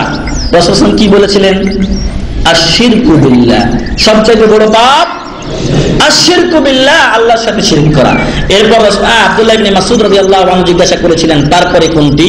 তখন আল্লাহ রাসূল সাল্লাল্লাহু আলাইহি ওয়াসাল্লাম বলেছিলেন যে আন তাকতুলা ওয়ালাদাকা তাখাফু আন ইয়াতআমা মা'ak, তুমি তোমার সন্তানকে হত্যা করবে কিসের ভয়ে? তোমার সাথে খাবে এই ভয়ে। কি আমি আপনি খাবার দেই? কে খাবার দেন? আল্লাহ। রাজ্জাক কে? আল্লাহ। অতএব খেতে দিতে পারবো না, এতগুলো সন্তান নিয়ে কি করব? না ভাই, খাবারের দায়িত্ব আপনার না। এমনও হতে পারে আপনার প্রথম সন্তানটা সে কাজ বাজ না পেয়ে না করে ও হয়তো দরিদ্র হয়ে বসে থাকতে পারে, কিন্তু 6 নম্বর 7 নম্বর সন্তানটা ভালো চাকরি পেতে পারে, ভালো ব্যবসা বাণিজ্য করে দুনিয়াতে ভালো টাকা পয়সা ইনকাম করতে পারে। ওর মাধ্যমে বড় ভাই চলতে পারে, এমনও আছে ওর মাধ্যমে বড় ভাই চলতে পারে। তো এই রিজিকের মালিক আল্লাহ তাআলা। যদি আপনি মনে করেন যে আমি খেতে দিতে পারবো না, তাহলে আল্লাহর সাথে শিরক করলেন এক প্রকার, না? হ্যাঁ, রিজিক দেন আল্লাহ তাআলা, আমি রিজিক দিব মানে আমি তো রিজিকের মালিক না, রিজিক দিবেন আল্লাহ। এটা 2 নাম্বার বড় গুনাহ। 3 নাম্বার, সুম্মা আইয়ুন, জিজ্ঞাসা করলেন আব্দুল্লাহ ইবনে মাসউদ রাদিয়াল্লাহু আনহু, ক্বালা আন তুজানি হালিলাতা জারিক, তোমার প্রতিবেশীর স্ত্রীর সাথে তুমি জিনা করবে। ওর হেফাজত করার দায়িত্ব আমার অনেকটা, না? আমার প্রতিবেশীর হেফাজত করার দায়িত্ব আমার, আর আমি কি করলাম? যেখানে বাঘের ভয় সেখানে রাতে সর্বনাশ করে ছাড়লাম। তাহলে এটাও বড় গুনার অন্তর্ভুক্ত। সহিহুল বুখারী 13তম খণ্ড 394 পৃষ্ঠা। এছাড়াও আরো অনেক হাদিস ছিল, সেগুলো আমরা এখন ছেড়ে দিলাম কারণ আমাদের সময় কম। এছাড়াও শিরকের বিভিন্ন প্রকার রয়েছে, যেরকম জবাই করা ইবাদত। যদি মাজারে গিয়ে জবাই করেন তাহলে কি হবে? শিরক। নজর মানা ইবাদত। এখন আপনি নজর মানলেন যে আল্লাহ যদি আমারে ভালো করে তাহলে আমি খান জাহান আলীর মাজারে মেরে দেব 2টা খাসি। শিরক, সম্পূর্ণ শিরক। এমনই ভাবে নজর মানত গেল দোয়া করা, সাহায্য চাওয়া, ফরিয়াদ জানানো, বিপদে পড়েছেন, উদ্ধার কামনা করছেন, কার কাছে করবেন? এগুলো আল্লাহর কাছে করতে হবে। এগুলো ইবাদত, এগুলো আল্লাহ ছাড়া অন্যের নামে করাটাই হচ্ছে শিরক। কবরের কাছে গিয়ে আপনি চাচ্ছেন, শিরক। এই সকল বিষয়গুলো আমার আপনার আমলকে নষ্ট করে দেয় এবং ইসলামকে ভঙ্গ করে দেয়। আল্লাহ যেন আমাদেরকে ইসলাম ভঙ্গকারী প্রথম বিষয় শিরক থেকে হেফাজত করেন, আল্লাহুম্মা আমিন। 2 নাম্বার বিষয়, ইসলাম ভঙ্গকারী 2 নাম্বার বিষয় হচ্ছে মান জাআলা বাইনাহু ওয়া বাইনাল্লাহি ওয়াসাইতা ইয়াদউহুম ওয়া ইয়াসআলুহুমুশ শাফাআতা ওয়া ইয়াতাওয়াক্কালু আলাইহিম কাফারা ইজমাআন। পৃথিবীর সকল ওলামাদের ঐক্যমতে ওই ব্যক্তি কাফের এবং ইসলাম থেকে বের হয়ে যায় যে ব্যক্তি আল্লাহর মাঝে, ভালো করে শুনেন, যে ব্যক্তি আল্লাহর মাঝে এবং নিজের মাঝে এমন কিছু ব্যক্তি বা মিডিয়া মাধ্যম তৈরি করলো যাদেরকে সে ডাকে ও আহ্বান করে, তাদের কাছে শাফাআত বা সুপারিশ চাই। এই কাজটা কি আমাদের সমাজে আছে? আছে। আবার শুনেন, 2 নাম্বার ইসলাম ভঙ্গকারী বিষয় হচ্ছে যে কোনো ব্যক্তি তার মাঝে এবং আল্লাহর মাঝে এমন কাউকে মিডিয়া মাধ্যম হিসেবে ধরবে যাদের সে ইবাদত করবে, যাদের পূজা করবে, যাদের কাছে সে শাফাআত চাইবে। সকল উলামাদের ঐক্যমতে এই ব্যক্তি কাফের, ইসলাম থেকে বের হয়ে যায়। আর এই কাজটি করতো কারা? কুফারে কুরাইশ। কারা করতো? কুফারে কুরাইশ। আল্লাহকে, আল্লাহর মাঝে এবং মানুষের মাঝে মধ্যখানে একটা মিডিয়া মাধ্যম ধরতো। এই লোকগুলো আমাদের সমাজে আছে কিনা বলেন তো? আপনারা সরাসরি পৌঁছতে পারবেন না, আমাদেরকে ধরেন। না, আপনারা সরাসরি পৌঁছতে পারবেন না, আমাকে ধরেন, আমাদেরকে ধরেন, আমরা মিডিয়া, আমরা আপনাদেরকে ওসিলা করে আল্লাহর কাছে পার করে দিব। নাউযুবিল্লাহ। আর আল্লাহ বলছেন উদউনি আস্তাজিব লাকুম, উদউনি আস্তাজিব লাকুম, আমাকে তোমরা ডাকো, আমি তোমাদের ডাকে সাড়া দিব। আল্লাহ তাআলা প্রত্যেক রাত্রের শেষ ভাগে, প্রত্যেক রাত্রের শেষ তৃতীয়াংশে দুনিয়ার আকাশে এসে বান্দাদেরকে ডাকতে থাকেন, কার কি সমস্যা পেশ করো, আমি সমস্যাটা দূর করে দেব। তখন কি বাবারা জায়গা থাকে না ঘুমায়? সব ঘুমায় থাকে। কি উদ্ধার করবে আপনাকে? তো তখন প্রত্যেক বান্দার যারা তাহাজ্জুদের নামাজের জন্য উঠেন 2 রাকাত 4 রাকাত যা তার ভাগ্যে জুটে এসে পড়ে আল্লাহর কাছে ফরিয়াদ করেন, আল্লাহ তার কথা শোনেন। অতএব রাসূল সাল্লাল্লাহু আলাইহি ওয়াসাল্লাম পর্যন্ত এই মিডিয়া হননি যে মিডিয়া এই বেয়াদবরা হয়েছে, কোরআন ও হাদিসের সাথে বেয়াদবি করেছে। সরাসরি আপনি আপনার রবকে ডাকেন, রাসূলকে ডাকবেন আর রাসূল আপনার ডাক আল্লাহর কাছে পৌঁছাবে, এরকম কোনোদিন হয়নি। রাসূল সাল্লাল্লাহু আলাইহি ওয়াসাল্লামের সাহাবায়ে কেরাম প্রত্যেকেই রাতে আপন আপন আলাদা আলাদা ইবাদত করতেন। রাসূল সাল্লাল্লাহু আলাইহি ওয়াসাল্লাম একদিন রাত্রে বাইরে বের হয়েছেন, দেখছেন ওমর রাদিয়াল্লাহু আনহু কি আস্তে নামাজ পড়ছিলেন নাকি না চিল্লিয়ে নামাজ পড়ছিলেন, কিরাত খুব লম্বা উঁচু গলায় পড়ছেন উনি। আবার দেখছেন আবু বকর রাদিয়াল্লাহু আনহু একদম আস্তে পড়ছেন। তো উনি পরের দিন বললেন, আবু বকর একটু উঁচু করো, ওমর তুমি একটু নিচু করো। তাহলে সাহাবারা নিজে নিজে ইবাদত করতেন, নিজে নিজে ইবাদত করতেন, তবে অবশ্যই রাসূল সাল্লাল্লাহু আলাইহি ওয়াসাল্লামের পদ্ধতিতে। আবার আরেক হাদিসে রাসূল সাল্লাল্লাহু আলাইহি ওয়াসাল্লাম বলছেন, নি'মার রাজুলু আব্দুল্লাহ লাউ কানা ইয়াকুমু বিল লাইল। আল্লাহু আকবার। আব্দুল্লাহ চিনেন তো? আব্দুল্লাহ ইবনে ওমর রাদিয়াল্লাহু আনহু বলছেন যে নি'মার রাজুলু আব্দুল্লাহ, আগে প্রশংসা করছেন। আর আপনি আমি দাওয়াত দিতে গেলে যদি বলি যে ভাই আপনি কাজটা করছেন খুব খারাপ না, এরকম বললেন না, আগে একটু প্রশংসা করেন, একটু ওকে ফুলা আমাকে খুশি করেন, তারপর বলেন ভাই এই কাজটা আসলে হাদিসে কোরআনে নেই, এটা না করলে আপনার ভালো। তো আল্লাহ রাসূল সাল্লাল্লাহু আলাইহি ওয়াসাল্লাম পর্যন্ত নিজের ছোট সাহাবীকে বলছেন।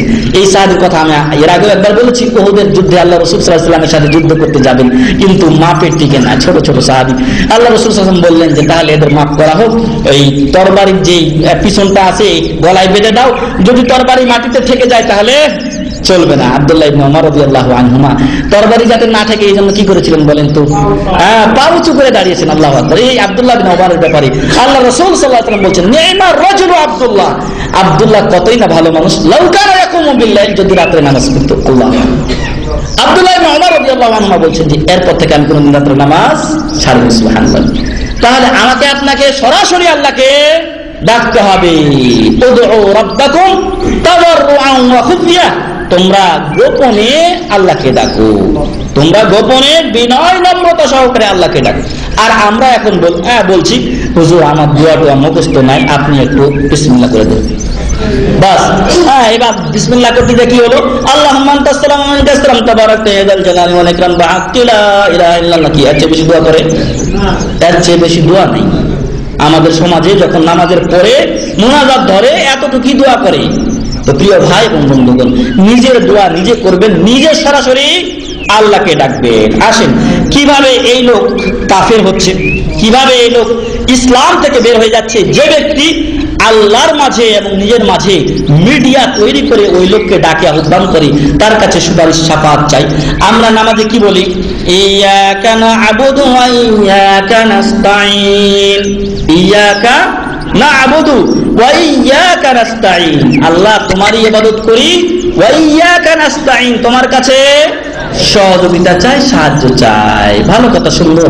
আল্লাহকে আপনি আহ্বান করছেন, ডাকছেন, কিন্তু যখন আপনি বিপদ আসলো তখন কোথায় গেলেন? আর একজনের কাছে চলে গেলেন। তাহলে নিজের ওয়াদা ঠিক থাকলো না। চাইতে হবে আল্লাহর কাছে। মিডিয়া তৈরি করে দিলাম, ফলে শিরক করলাম। আল্লাহ বলছেন ওয়া আলাল্লাহি ফাতাওয়াক্কালু ইন কুনতুম মুমিনিন, যদি তোমরা মুমিন হও তাহলে আল্লাহর উপরে তাওয়াক্কুল করো।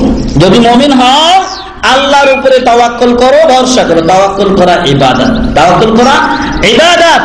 আর আমি আপনি মিডিয়া ধরে মিডিয়াস্থ ব্যক্তির উপরে তাওয়াক্কুল করলাম। আরে হুজুর আপনি আছেন না হজে বাইরেছি, এখনো এখানে অনেক লোক আছে যে হজে বের হচ্ছে, হজের নিয়ম কানুন গুলো শিখে না। কেন? হুজুর তো আছে আমার সাথে, হুজুরের সাথে সাথে যাবো। ভাই যে ভিড়, যদি একবার হারিয়ে যান তো আপনি বুয়া তো যাবে, আপনাকে খুঁজে পাওয়া মুশকিল না, কঠিন ব্যাপার। তো অনেক লোক এরকম আছে যে হুজুর আছে, হুজুর আমাদেরকে পার করবে না। মুমিন ব্যক্তি তাওয়াক্কুল করবে, আল্লাহর উপরে সরাসরি ইবাদত করবে মুহাম্মদ সাল্লাল্লাহু আলাইহি ওয়াসাল্লামের দেখানো পথে। সূরাতুল মাইদা 23 নম্বর আয়াত। যে কথা বলছিলাম যে মিডিয়া ধরার কাজটা কুফারে কুরাইশ করতো, মুমিন হতে পেরেছে কি? মুমিন হতে পারেনি। কুফারে কুরাইশ তাওহীদের রুবুবিয়্যাতে বিশ্বাসী ছিল, তাই না? কি আশ্চর্য লাগে! তাওহীদের রুবুবিয়্যা বিশ্বাস করতো কুফারে কুরাইশ, কাফের হওয়া সত্ত্বেও আল্লাহকে রব হিসেবে মানত। আল্লাহ কোরআনের সাক্ষ্য দিয়েছেন, ওয়ালা ইন সালতাহুম মান খালাকাস সামাওয়াতি ওয়াল আরদা লা ইয়াকুলুনাল্লাহ, যদি আপনি তাদেরকে জিজ্ঞাসা করেন আসমান, মান খালাকাস সামাওয়াতি ওয়াল আরদ, আসমান এবং জমিন কে সৃষ্টি করেছে, লা ইয়াকুলুনাল্লাহ, তারা অবশ্যই বলবে যে আল্লাহ সৃষ্টি করেছে। কিন্তু সমস্যাটা কোথায় হয়েছে? সমস্যাটা এই আমাদের যে বর্তমান সমস্যা, একই সমস্যা। ওরা করেছে কি আল্লাহ রব, তবে এই মূর্তিগুলোর আমরা মিডিয়া হিসেবে ধরবো, এরাই আমাদেরকে আল্লাহর কাছে পৌঁছে দিবে। বাবা ধরো, বাবা পৌঁছে দিবে। না ভাই, বাবা ধরার দরকার নেই, সরাসরি আপনি পৌঁছেন। কেন আমার মধ্যখানে দরকার? মধ্যখানে ধরলে তো আবার কিছু মাল পানি খাটাতে হবে না? কি দরকার আমার মাল দেওয়া? মাল দিলেই যদি খান শেষ হয়ে যেত তাহলেই হতো, কিন্তু না, ইমান নষ্ট হয়ে যাবে। বড় সমস্যা এখানে। আল্লাহ বলছেন কোরআনে, আলা লিল্লাহিদ দীনুল খালিস, একনিষ্ঠ দিন কার জন্য? আল্লাহর জন্য। আপনার দিন পালন করবেন আল্লাহর জন্য, আল্লাহ সন্তুষ্টির উদ্দেশ্যে। ওয়াল্লাযীনা ইত্তাখাযু মিন দুনিহি আউলিয়া, যারা আল্লাহকে বাদ দিয়ে আরো ওলি মাবুদ গ্রহণ করেছে, তারা কি বলে? তারা কি বলে?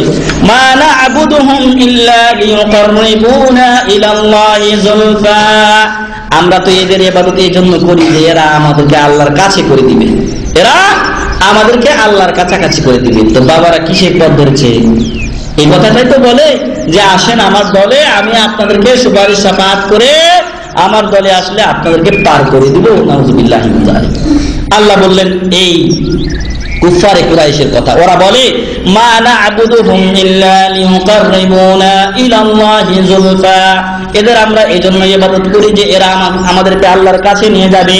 ইন্নাল্লাহা ইয়াহকুমু বাইনাহুম ফীমা হুম ফীহি ইখতালিফুন, এরা যে বিষয়ে মতভেদ করছে আল্লাহ ওদের মাঝে ফয়সালা করে দিবেন কিয়ামতের দিন।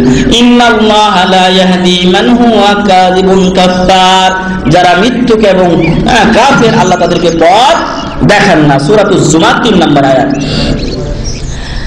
তারপর আল্লাহ বলছেন অপর আয়াতে, এই আয়াতটি হচ্ছে সূরা ইউনূসের 18 নম্বর আয়াত, ওয়া ইয়া'বুদুনা মিন দুনিল্লাহি মা লা ইয়াদুররুহুম ওয়া লা ইয়ানফাউহুম, ওরা আল্লাহকে ছেড়ে দিয়ে এমন বিষয়ের বস্তুর ইবাদত করে যা তাদের কোনো উপকারও করতে পারে না, তাদের কোনো ক্ষতিও করতে পারে না। অনেকে ভয় করে এই মাজারে যদি 5 টাকা না দেয় সকালবেলা, তাহলে আজকে খবর আছে গাড়িটা হয়তো অ্যাক্সিডেন্ট হতে পারে। গাড়িকে অ্যাক্সিডেন্ট থেকে বাঁচানোর জন্য, নিজের ভাগ্য প্রসন্ন হওয়ার জন্য 5 টাকা 10 টাকা দান করে শুভ সকাল শুরু করে। হিন্দুদের কোন শুভ সকাল শুরু করে ওই লুলু শব্দ দিয়ে, এরা মাজার থেকে শুরু করছে, ওরা আপনার দুর্গা থেকে শুরু করছে, এরা দরগা থেকে শুরু করছে। প্রিয় ভাই এবং বন্ধুগণ, এরা আপনার আমার কোনো ক্ষতি উপকার করতে পারে না, ওরা মরা, বরং ওরাই এখন আপনার দোয়ার ভিখারি হয়ে আছে। ওয়ায়াবুদুনা মিন দুনিল্লাহি মা লা ইয়াদুররুহুম ওয়া লা ইয়ানফাউহুম, এরা এমন কিছুর ইবাদত করে যারা তাদের কোনো উপকার বা অপকার করতে পারে না, ক্ষতি করতে পারে না। ওয়ায়াকুলুনা, এবং বলে হাউলাই শুফাআউনা ইনদাল্লাহ, এরাই আমাদের জন্য আল্লাহর কাছে কি করবে? সুপারিশ করবে, শাফাআত করবে। কুল আতুনাব্বিউনাল্লাহা বিমা লা ইয়ালামু ফিস সামাওয়াতি ওয়া লা ফিল আরদ, হে মুহাম্মদ সাল্লাল্লাহু আলাইহি ওয়াসাল্লাম আপনি বলে দিন যে তোমরা কি আল্লাহকে এমন বিষয়ে সংবাদ জানাতে চাও, এমন বিষয়ে জ্ঞান দিতে চাও, এমন বিষয়ে দাদাগিরি করতে চাও আল্লাহর উপরে যে আল্লাহ জমিন ও আসমানে জানে না? নাউযুবিল্লাহি মিন যালিক। জমিন ও আসমানে এমন কোন জিনিস আছে কি যে আল্লাহ জানে না? এমন কোন জিনিস জমিন ও আসমানে নেই যা মহান রব্বুল আলামিন জানেন না। তোমরা কি আল্লাহকে এই জ্ঞান দিতে চাও যে তোমরা এদেরকে মিডিয়া সুপারিশকারী হিসেবে গ্রহণ করে তাদের পূজা করা শুরু করবে? প্রিয় ভাই এবং বন্ধুগণ, যে বিপদ সমাজে আছে তা থেকে নিজে সতর্ক থাকুন এবং জনগণকে সতর্ক করুন। আল্লাহুম্মা আমিন। সুবহানাহু, আল্লাহ পবিত্র, ওয়া তাআলা, এবং সুউচ্চ, আম্মা ইউশরিকুন, এরা আল্লাহকে যার সাথে শরীক করে তা থেকে। আল্লাহ অপর আয়াতে বলছেন ওয়ামান আদাল্লু মিম্মান ইয়াদউ মিন দুনিল্লাহ, ওই ব্যক্তির চাইতে কি আর অধিক পথভ্রষ্ট হতে পারে যারা আল্লাহ ছাড়া অন্যকে আহ্বান করে। মাল্লা ইস্তাজিবু লাহু ইলা ইয়াউমিল কিয়ামা, কিয়ামত পর্যন্ত যে তার ডাকে সাড়া দিবে না। মৃত ব্যক্তি যারা কবরে আছে অথবা পীর বাবা তারা জিন্দাই আছে, যদি বলেন যে হ্যাঁ হুজুর আমাকে একটা সন্তান দেন, দিতে পারবে? দিতে পারবে না, কারণ সন্তান দেওয়ার মালিক হলেন মহান রব্বুল আলামিন, বিপদ দূর করার মালিক মহান রব্বুল আলামিন। কিন্তু এই সকল আকীদা যদি কোনো ব্যক্তি বা কোনো বস্তু বা কোনো কিছুর প্রতি রাখা হয়, তাহলে আল্লাহ বলছেন ওয়ামান আদাল্লু মিম্মান ইয়াদউ মিন দুনিল্লাহ, ওই ব্যক্তির চাইতে আর কেউ বড় গুমরাহ নেই, পথভ্রষ্ট নেই। মাল্লা ইস্তাজিবু লাহু ইলা ইয়াউমিল কিয়ামা, এরা কিয়ামত পর্যন্ত ওদের ডাকে সাড়া দিবে না, আহ্বান করবে না। ওয়া হুম আন দুআইহিম গাফিলুন, এরা ওদের দোয়া থেকে গাফিল, এরা ওদের দোয়া শুনতে পায় না। ওয়াইদা হুশিরান নাসু কানু লাহুম আ'দা, যেই কবরস্থ ব্যক্তি খানজান শাহজালাল আর শাহ মাকদুম, যাদেরকে বর্তমান সমাজের লোকেরা আহ্বান করছে, এছাড়া বিশ্বের বিভিন্ন প্রান্তে এরকম মাজার আছে, মাজারস্থ ব্যক্তিকে আহ্বান করছে মুসলমান নামধারী লোকেরা, ইসলাম থেকে কি হয়েছে, বের হয়ে গেছে। আল্লাহ বলছেন ওয়াইদা হুশিরান নাস, যেদিন আল্লাহ তাআলা সকল মানুষকে পুনরুত্থিত করবেন, আবার কিয়ামত সংগঠিত হবে, কানু লাহুম আ'দা, এই লোকেরা কি আপনার বন্ধু হবে? বন্ধু হবে না, না। ওরা কি জানে যে আপনি তাকে ডাকছেন? জানে না। আপনি শাহ মাকদুম, খানজাদা, আরো যত মাজার আছে, ওই সমস্ত মাজারস্থ ব্যক্তিদেরকে তারা আহ্বান করছে, লোকেরা কি জানে যে আমাদেরকে ডাকছে? আপনাকে কি তারা বলে গেছে যে আমাদেরকে ডাকিও? না, না, বলে যাননি। ইমামরা কি বলে গেছেন আমাদের নামে মাযহাব তৈরি করিও? না, বলে যাননি। বরং ওনারা বলে গেছেন সহিহ হাদিস আমাদের মাযহাব। আল্লাহ বলছেন যে কানু লাহুম আ'দা, কিয়ামতের দিন যখন সবাই উঠবে, ওইখানে ওই মাজারস্থ ব্যক্তিও উঠবেন কিনা? উঠবেন, উঠবেন। তো এরা কি আমাদের বন্ধু হবে? না, না, না, বন্ধু হবে না। কানু লাহুম আ'দা, আল্লাহর বাণী, এটাকে মিথ্যা বলার কেউ আছে? মিথ্যা নয়, বরং সত্যবাণী। মহান রব্বুল আলামিনের এই কথা বলাই যাবে না যে মিথ্যা বাণী। কানু লাহুম আ'দা, যাদেরকে আহ্বান করেছে ওরা ওদের দুশমন হয়ে যাবে। আদুবুন মানে কি? শত্রু। এই আদুবুনের বহুবচন হচ্ছে আ'দা, শত্রু হয়ে যাবে। ওয়াকানু বিইবাদাতিহিম কাফিরিন, আর এতদিন ধরে যে জনগণ ইবাদত করছে, মাজারে গিয়ে সিজদা করছে, মাজারে সিজদা দেখছেন না আপনারা? আমি দেখছি মাজারে, আমি সিজদা করা দেখছি। মাজারকে সামনে নিয়ে, কবরকে সামনে নিয়ে মানুষ নামাজ পড়ছে, কিন্তু বাধা দেওয়ার কিছু নাই। শেখ মোহাম্মদ বিন আব্দুল ওয়াহাব রাহিমাহুল্লাহ, যার এই লেখাগুলো আমরা এখন আপনাদের সামনে পেশ করছি, উনি মাজার প্রদক্ষিণ হতো, তওয়াফ করতো, কাবা বাদ দিয়ে মাজার তওয়াফ করছে মানুষ, বলার শক্তি নাই, বললেই একেবারে সাথে সাথে মাটির সাথে মিশিয়ে দিবে। এরকম পরিস্থিতিতে উনি শুধু বলতেন আল্লাহু আল্লাহু খায়রুম মিন যায়েদ। যায়েদ বিন খাত্তাব রাদিয়াল্লাহু আনহু সাহাবীর কবরের পাশে তওয়াফ, উনি শুধু বলতেন আল্লাহু খায়রুম মিন যায়েদ, যায়েদ থেকে তো আল্লাহই উত্তম, আল্লাহর কাছে চাও। ঠিক এরকমই দেখছি ওখানে কবরকে সামনে নিয়ে নামাজ পড়ছে, যিনি নিয়ে গেছেন দেখতে, দেখার জন্য গেছি ভাই, দেখার জন্য যাওয়া যেতে পারে, কারণ ওখানে ইবরাত হাসিল করা যেতে পারে, ওখানে শিক্ষা আছে আমাদের জন্য যে মানুষেরা কিভাবে এই করছে। এটা যদি আপনি না দেখেন তো মানুষের সামনে বলবেন কি করে? বলতে পারবেন না। নেকির জন্য না, ইবাদতের জন্য না, বরং দেখার জন্য গেছেন, যাতে করে মানুষের সামনে এই শিরকের পরিস্থিতি বর্ণনা করা যায়।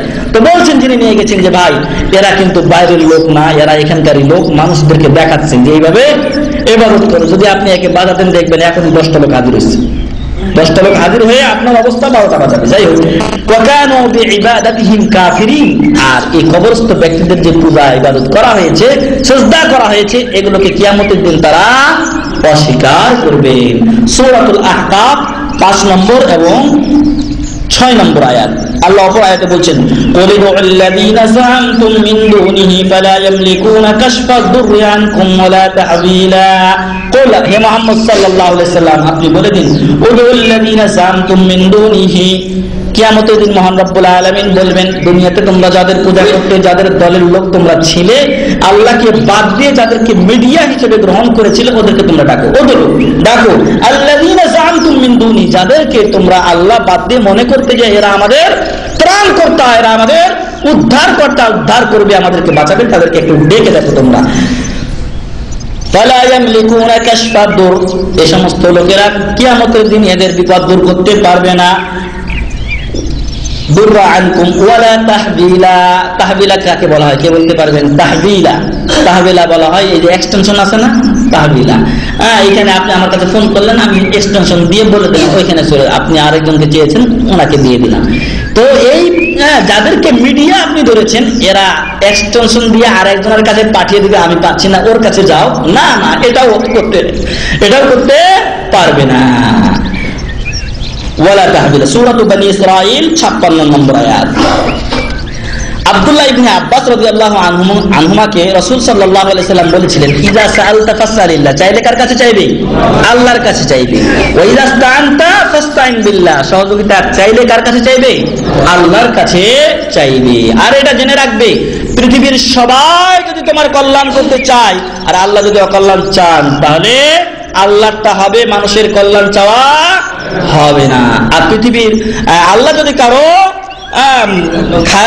ভালো চান আর পৃথিবীর সবাই মিলে যদি বাধা দিতে চায়, তাহলে আল্লাহটাই হবে, বাধা হবে না। সুনানে তিরমিজি 9ম খণ্ড 56 পৃষ্ঠা। এ গেল দুইটি ইসলাম ভঙ্গকারী বিষয়। 1 নাম্বার শিরক, 2 নাম্বার কোন ব্যক্তি আল্লাহর মাঝে এবং নিজের মাঝে কাউকে মিডিয়া মাধ্যম তৈরি করে তার পূজা শুরু করে, ইবাদত শুরু করে। এই ইবাদতের আরেকটু ব্যাখ্যা বলি, হয়তো মনে করবেন আমরা তো ওদের কাছে গিয়ে সিজদা করি না, তবে ইবাদতের ধরন অন্য আরেকটু আছে। সেটা হলো কি, যে আল্লাহ ও রাসূলের বিপরীতে যদি কোনো নেতার কথা মানেন তাহলে ওর পূজা করা হয়, তাই না?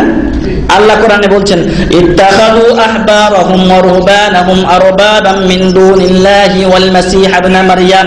খ্রিস্টানরা এবং ইহুদিরা তাদের ধর্মযাজকদেরকে, তাদের আলেম ওলামাদেরকে এবং ধর্মীয় আবেদদেরকে মাবুদ হিসেবে গ্রহণ করেছে, ঈসা আলাইহিস সালামকে মাবুদ হিসেবে গ্রহণ করেছে আল্লাহকে বাদ দিয়ে।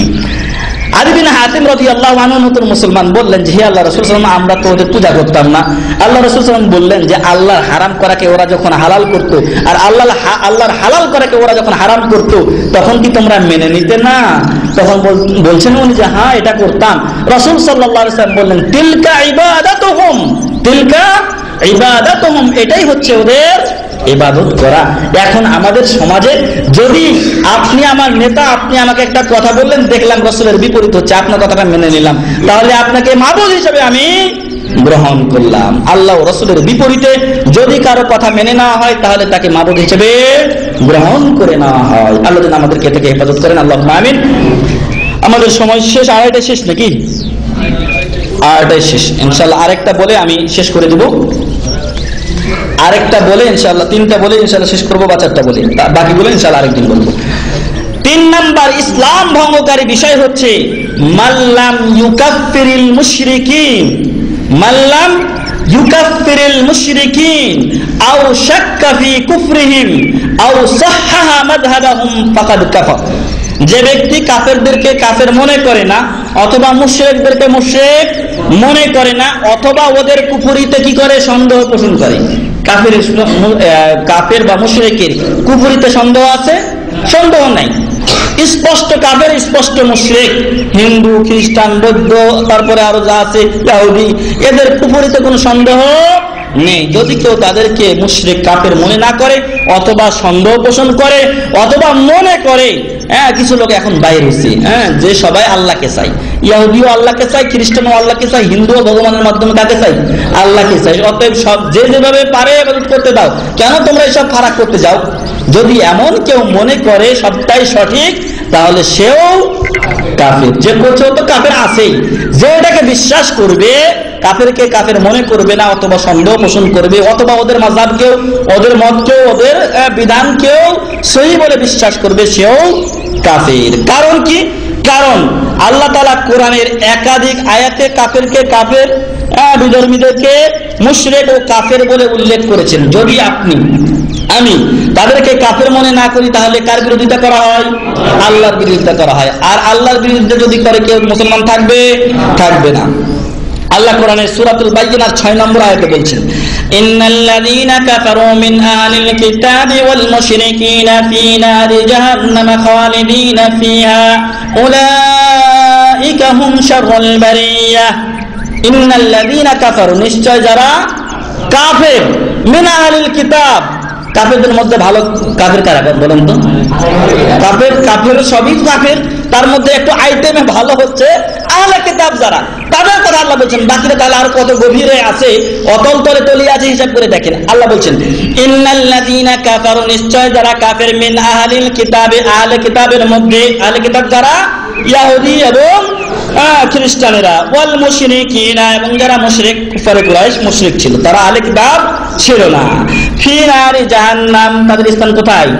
জাহান্নামে। তারা একদিন দুদিন থাকবে না, খালিদিনা ফিহা, সেখানে তারা চিরস্থায়ীভাবে থাকবে। উলাইকা হুম শাররুল বারিয়াহ, ওরা হচ্ছে পৃথিবীর মধ্যে সবচাইতে মানুষদের মধ্যে খারাপ এবং নিকৃষ্ট। সূরাতুল বাইয়িনা 6 নম্বর আয়াত। তাহলে আল্লাহ এদেরকে কাফের বলেছেন, ওদের পরিণাম চিরস্থায়ী জাহান্নাম বলে উল্লেখ করেছেন।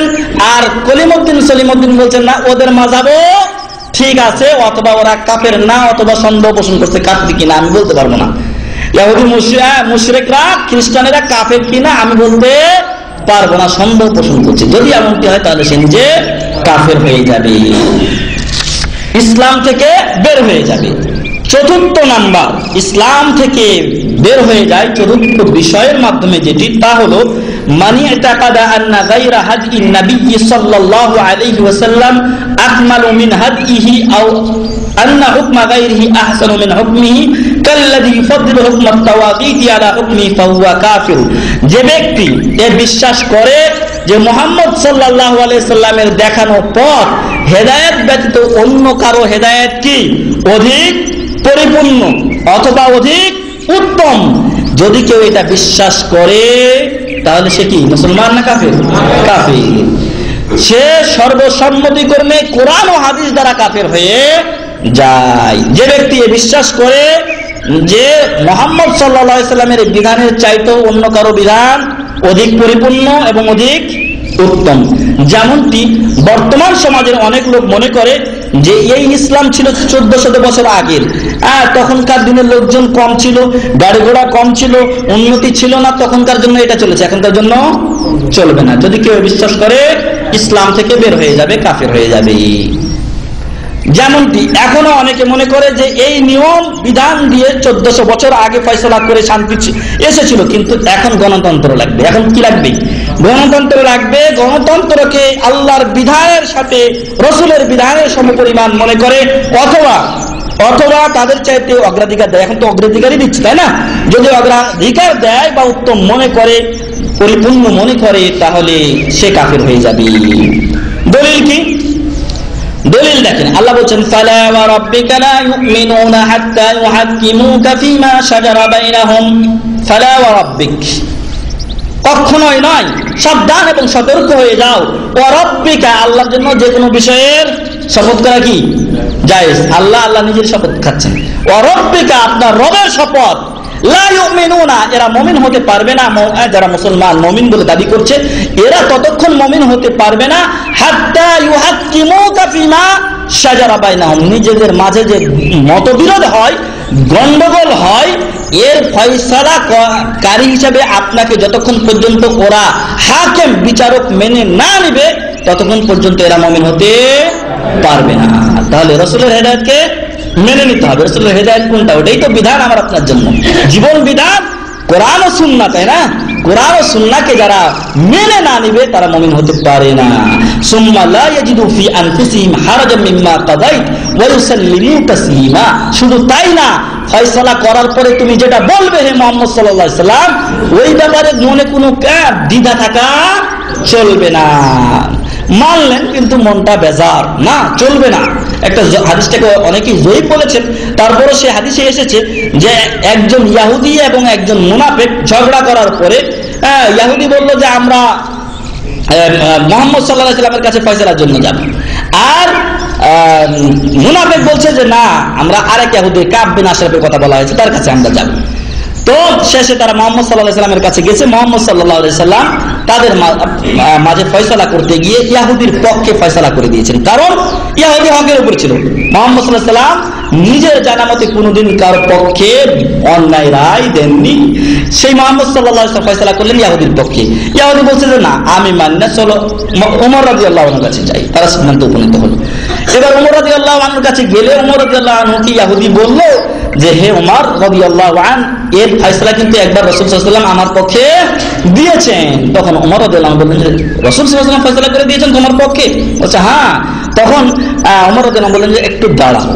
বাড়িতে গিয়ে ঘরের ভিতরে গিয়ে তরবারি নিয়ে এসে মুনাফিকের কাল্লা উড়িয়ে দিলেন। এই ক্ষেত্রেই অনেকে হাদিসটিকে জয়ীফ বলছেন যে ওমর রাদিয়াল্লাহু আনহু কি করে একজনের কাল্লা উড়িয়ে দিতে পারেন। তবে তাদের পক্ষে, তাদের ওই ঘটনার পরিপ্রেক্ষিতে বলা হয় যে এই আয়াত নাজিল হয়েছে। কারণ রাসূল সাল্লাল্লাহু আলাইহি ওয়াসাল্লামকে যে হাকিম হিসেবে মেনে নেয় না সে মুমিন নয়। আর ওমর রাদিয়াল্লাহু আনহু যেহেতু হত্যা করেছেন মুনাফিককে হত্যা করেছেন, মুমিনকে হত্যা করেননি, অতএব এখানে বিরোধের কিছুই নেই। তাহলে রাসূল সাল্লাল্লাহু আলাইহি ওয়াসাল্লাম যে ফয়সালা করছেন ওইখানে আমার মনে কোনো দুঃখ থাকা চলবে না। ওয়া ইউসাল্লিমু তাসলিমা, এবং পরিপূর্ণ আত্মসমর্পণ করতে হবে কোরআন ও সহিহ সুন্নাহর বিধানের কাছে। সূরাতুন নিসা 65 নম্বর আয়াত। অপর আয়াতে আল্লাহ বলছেন ওয়ামাল্লাম ইয়াহকুম বিমা আনজালাল্লাহ ফাউলাইকা হুমুল কাফিরুন ফাসিকুন জালিমুন। তিনটি কথা বলা হয়েছে। আয়াতগুলো সূরাতুল মাইদার 44, 45 এবং 47 নম্বর আয়াত। তো আল্লাহর বিধান অনুযায়ী ফয়সালা করতে হবে। আমার আপনার দেশে এখন আব্রাহাম লিঙ্কনের তৈরি সংবিধান চলে। তো আমার আপনার উচিত হবে যে যতটুকু পারি আমরা ওদের থেকে দূরে থাকবো, বেঁচে থাকবো। যদি কোনো মামলা মোকদ্দমার কারণে মাহকামাতে যেতে হয় তাহলে বেঁচে থাকার চেষ্টা করবেন, কারণ ওখানে আপনি কোরআন হাদিসের বিধান পাবেন না, এবং ওখানে আপনার হাজিরা দিতে দিতে জীবন শেষ হয়ে যাবে, আর পয়সা লাস্টে যে টাকা গুনবে তার পক্ষে যাবে। তো এই জন্য যথাসাধ্য চেষ্টা করবেন এগুলো থেকে দূরে থাকার এবং নিজেদের মাঝে সমস্যাগুলো মিটিয়ে ফেলার। কোরআন হাদিস যতটুকু রক্ষা করা যায় তাই করতে হবে। আল্লাহ তাআলা যেন আমাদেরকে কোরআন ও সহিহ সুন্নাহ মোতাবেক চলার তৌফিক দান করেন, আল্লাহুম্মা আমিন। প্রত্যেক খুতবার সময়, অনেক লম্বা এই বিষয়টা, প্রত্যেক খুতবার সময় যারা খতিব তারা পড়েন কি ফাইন্না খায়রাল হাদিসি কিতাবুল্লাহ ওয়া খায়রাল হাদী হাদী মুহাম্মাদিন সাল্লাল্লাহু আলাইহি ওয়াসাল্লাম। শ্রেষ্ঠ কিতাব বাণী কার? আল্লাহর বাণী। শ্রেষ্ঠ হেদায়েত কার? রাসূল সাল্লাল্লাহু আলাইহি ওয়াসাল্লামের হেদায়েত। এটা খালি কি খুতবাতে সীমাবদ্ধ থাকবে না, জীবনেও বাস্তবায়ন করতে হবে? জীবনেও বাস্তবায়ন করতে হবে। এজন্য যদি কেউ বিশ্বাস করে যে রাসূল সাল্লাল্লাহু আলাইহি ওয়াসাল্লামের হেদায়েতের চাইতে অন্য কারো হেদায়েত অধিক পরিপূর্ণ অথবা উত্তম, তাহলে সকল উলামাদের মতে সে কি হবে? ইসলাম থেকে বের হয়ে যাবে, তার ইসলাম নষ্ট হয়ে যাবে। 5 নাম্বার ইসলাম ভঙ্গকারী বিষয়, মান আবগাদা শাইয়ান মিম্মা জাআ বিহি রাসূল সাল্লাল্লাহু আলাইহি ওয়াসাল্লাম ওয়ালাউ আমিলা বিহি লাকাফার। যে ব্যক্তি রাসূল সাল্লাল্লাহু আলাইহি ওয়াসাল্লাম যে কোরআন ও হাদিস নিয়ে এসেছেন এগুলোর কোনো কিছুর প্রতি বিদ্বেষ পোষণ করে, রাগ রাখে, ক্রোধ রাখে, ঘৃণা রাখে, ওই ব্যক্তি কাফের, ওই ব্যক্তি ইসলাম থেকে বের হয়ে যায়, ওই ব্যক্তির ইসলাম নষ্ট হয়ে যায়, যদিও ওই ব্যক্তি ইসলাম অনুযায়ী আমল করুক না কেন। কোন বিষয়ের প্রতি বিদ্বেষ রাখা যাবে না, কোরআন ও হাদিসের কোনো বিষয়কে ঘৃণা করা যাবে না। আল্লাহ বলছেন লা তাজিদু কওমান ইউমিনুনা বিল্লাহি ওয়াল ইয়াউমিল আখির ইউআদুনা মান হাদাল্লাহ। কোন কওমকে এমন পাবে না যারা আল্লাহ ও পরকালে বিশ্বাসী, ইউআদুনা তারা ভালোবাসা রাখবে, মান হাদাল্লাহ যারা আল্লাহ ও রাসূলের সাথে কি রাখে? শত্রুতা রাখে, বিদ্বেষ রাখে। ওয়ালাউ কানু আবাহুম, যদিও তারা তাদের বাবা হয়, আও আবনাহুম ছেলে হয়, আও ইখওয়ানাহুম ভাই হয়, আও আশিরাতাহুম অথবা নিকটাত্মীয় কেউ হয়, উলাইকা কাতাবা ফি কুলুবিহিমুল ঈমান, আল্লাহ ওদের ঈমান অন্তরে কি লিখে দিয়েছেন? ঈমানের কথা লিখে দিয়েছেন। ওয়া আইয়াদাহুম বিরূহিম মিন, এবং নিজের পক্ষ থেকে রূহ দিয়ে আল্লাহ তাদেরকে কি করেছেন? শক্তিশালী করেছেন। ওয়া ইউদখিলুহুম জান্নাতিন তাজরি মিন তাহতিহাল আনহার, আল্লাহ তাদেরকে এমন জান্নাতে প্রবেশ করাবেন যার তলদেশ দিয়ে কি প্রবাহিত? নহর প্রবাহিত। খালিদিনা ফিহা, আর তারা সেখানে চিরস্থায়ী থাকবে। রাদিয়াল্লাহু আনহুম, আল্লাহ তাদের প্রতি কি হয়েছেন? সন্তুষ্ট হয়েছেন। ওয়ারাদু আন, এবং তারাও আল্লাহর প্রতি সন্তুষ্ট। উলাইকা হিজবুল্লাহ, এরা কার দল? আল্লাহর দল। আলা ইন্না হিজবাল্লাহি হুমুল মুফলিহুন, জেনে নাও যে আল্লাহর দল যারা তারাই কি হবে? সফল কাম হবে। সূরাতুল মুজাদালা 22 নম্বর আয়াত। এর থেকে বোঝা যায় যে একজন মুমিন কাফেরের সাথে কি রাখবে? শত্রুতা রাখবে, তার সাথে বন্ধুত্ব রাখতে পারে না। দিনের কোনো বিষয়ের সাথে শত্রুতা বা ঘৃণা পোষণ করতে পারে না। বাকি বিষয়গুলো আমরা ইনশাআল্লাহ আরেক মহাজরাতে আরেক আলোচনাতে বলবো, কারণ সময় শেষ আমাদের। আরো 5টি বিষয় আছে, 6 থেকে নিয়ে 10 পর্যন্ত ইনশাআল্লাহ আরেকদিন আমরা বলবো। যে 5টি বিষয় আমরা বললাম আবারও শুনে নেন। 1 নাম্বার আল ইশরাকু বিল্লাহ, আল ইশরাকু বিল্লাহ, আল্লাহর সাথে কাউকে শরীক করা। 2 নাম্বার আল্লাহর মাঝে এবং মানুষের মাঝে মিডিয়া বা মাধ্যম ধরে তার পূজা করা বা ইবাদত করা শুরু করা। 3 নম্বরে কাফেরকে কাফের মনে না করা, অথবা তাদের কুফরিতে সন্দেহ পোষণ করা, অথবা তাদের মাযহাবকে, তাদের মতকেও সহি মনে করা। 4 নাম্বার, যারা বিশ্বাস করে যে মুহাম্মদ সাল্লাল্লাহু আলাইহি সাল্লামের হেদায়েতের চাইতে অন্য কোনো হেদায়েত বা অন্য কোনো মত অধিক পরিপূর্ণ বা অধিক উত্তম, তাহলে সে ইসলাম থেকে বের হয়ে যাবে। 5 নাম্বার 4 নাম্বার গেল। 5 নাম্বার, ইসলামের কোনো বিষয়ের প্রতি ঘৃণা বা বিদ্বেষ পোষণ করা, এটাও ইসলাম থেকে বাহির হওয়ার কারণ, ইসলাম বিনষ্টকারী কারণ। আল্লাহ তাআলা যেন এই 5টি বিষয় থেকে, এবং আগামী দার্সে বা আগামী আলোচনায় আমরা যে বাকি 5টি বিষয় বলবো, এই মোট 10টি বিষয় সহ যাবতীয় প্রকার ইসলাম ভঙ্গকারী ও নষ্টকারী বিষয় থেকে আল্লাহ আমাদেরকে দূরে থাকার তৌফিক দান করুন, আল্লাহুম্মা আমিন। আল্লাহ যেন আমাদের তাওহীদকে সংরক্ষণের তৌফিক দান করেন, আল্লাহুম্মা আমিন। আল্লাহ আমাদের গুনাহ খাতা মাফ করুন, আল্লাহুম্মা আমিন। আল্লাহ তাআলা আমাদেরকে মাঝে যাদের অসুস্থতা রয়েছে বা বিভিন্ন সমস্যা রয়েছে, সে সকল সমস্যা দূর করে দিন, আল্লাহুম্মা আমিন। এমনভাবে কিছুদিন পূর্বে আমাদের ভাই শামসুদ দোহা ইন্তেকাল করেছেন। উনি আসতেন ইসলামিক সেন্টারে নিয়মিত, ভারতের নদিয়ার, উনি বাংলাদেশী ছিলেন। তো উনি ইন্তেকাল করেছেন, আল্লাহ যেন তার গুনাহ খাতা মাফ করেন, আল্লাহুম্মা আমিন। আল্লাহ যেন তাকে জান্নাতুল ফেরদাউস নসিব করেন, আল্লাহুম্মা আমিন।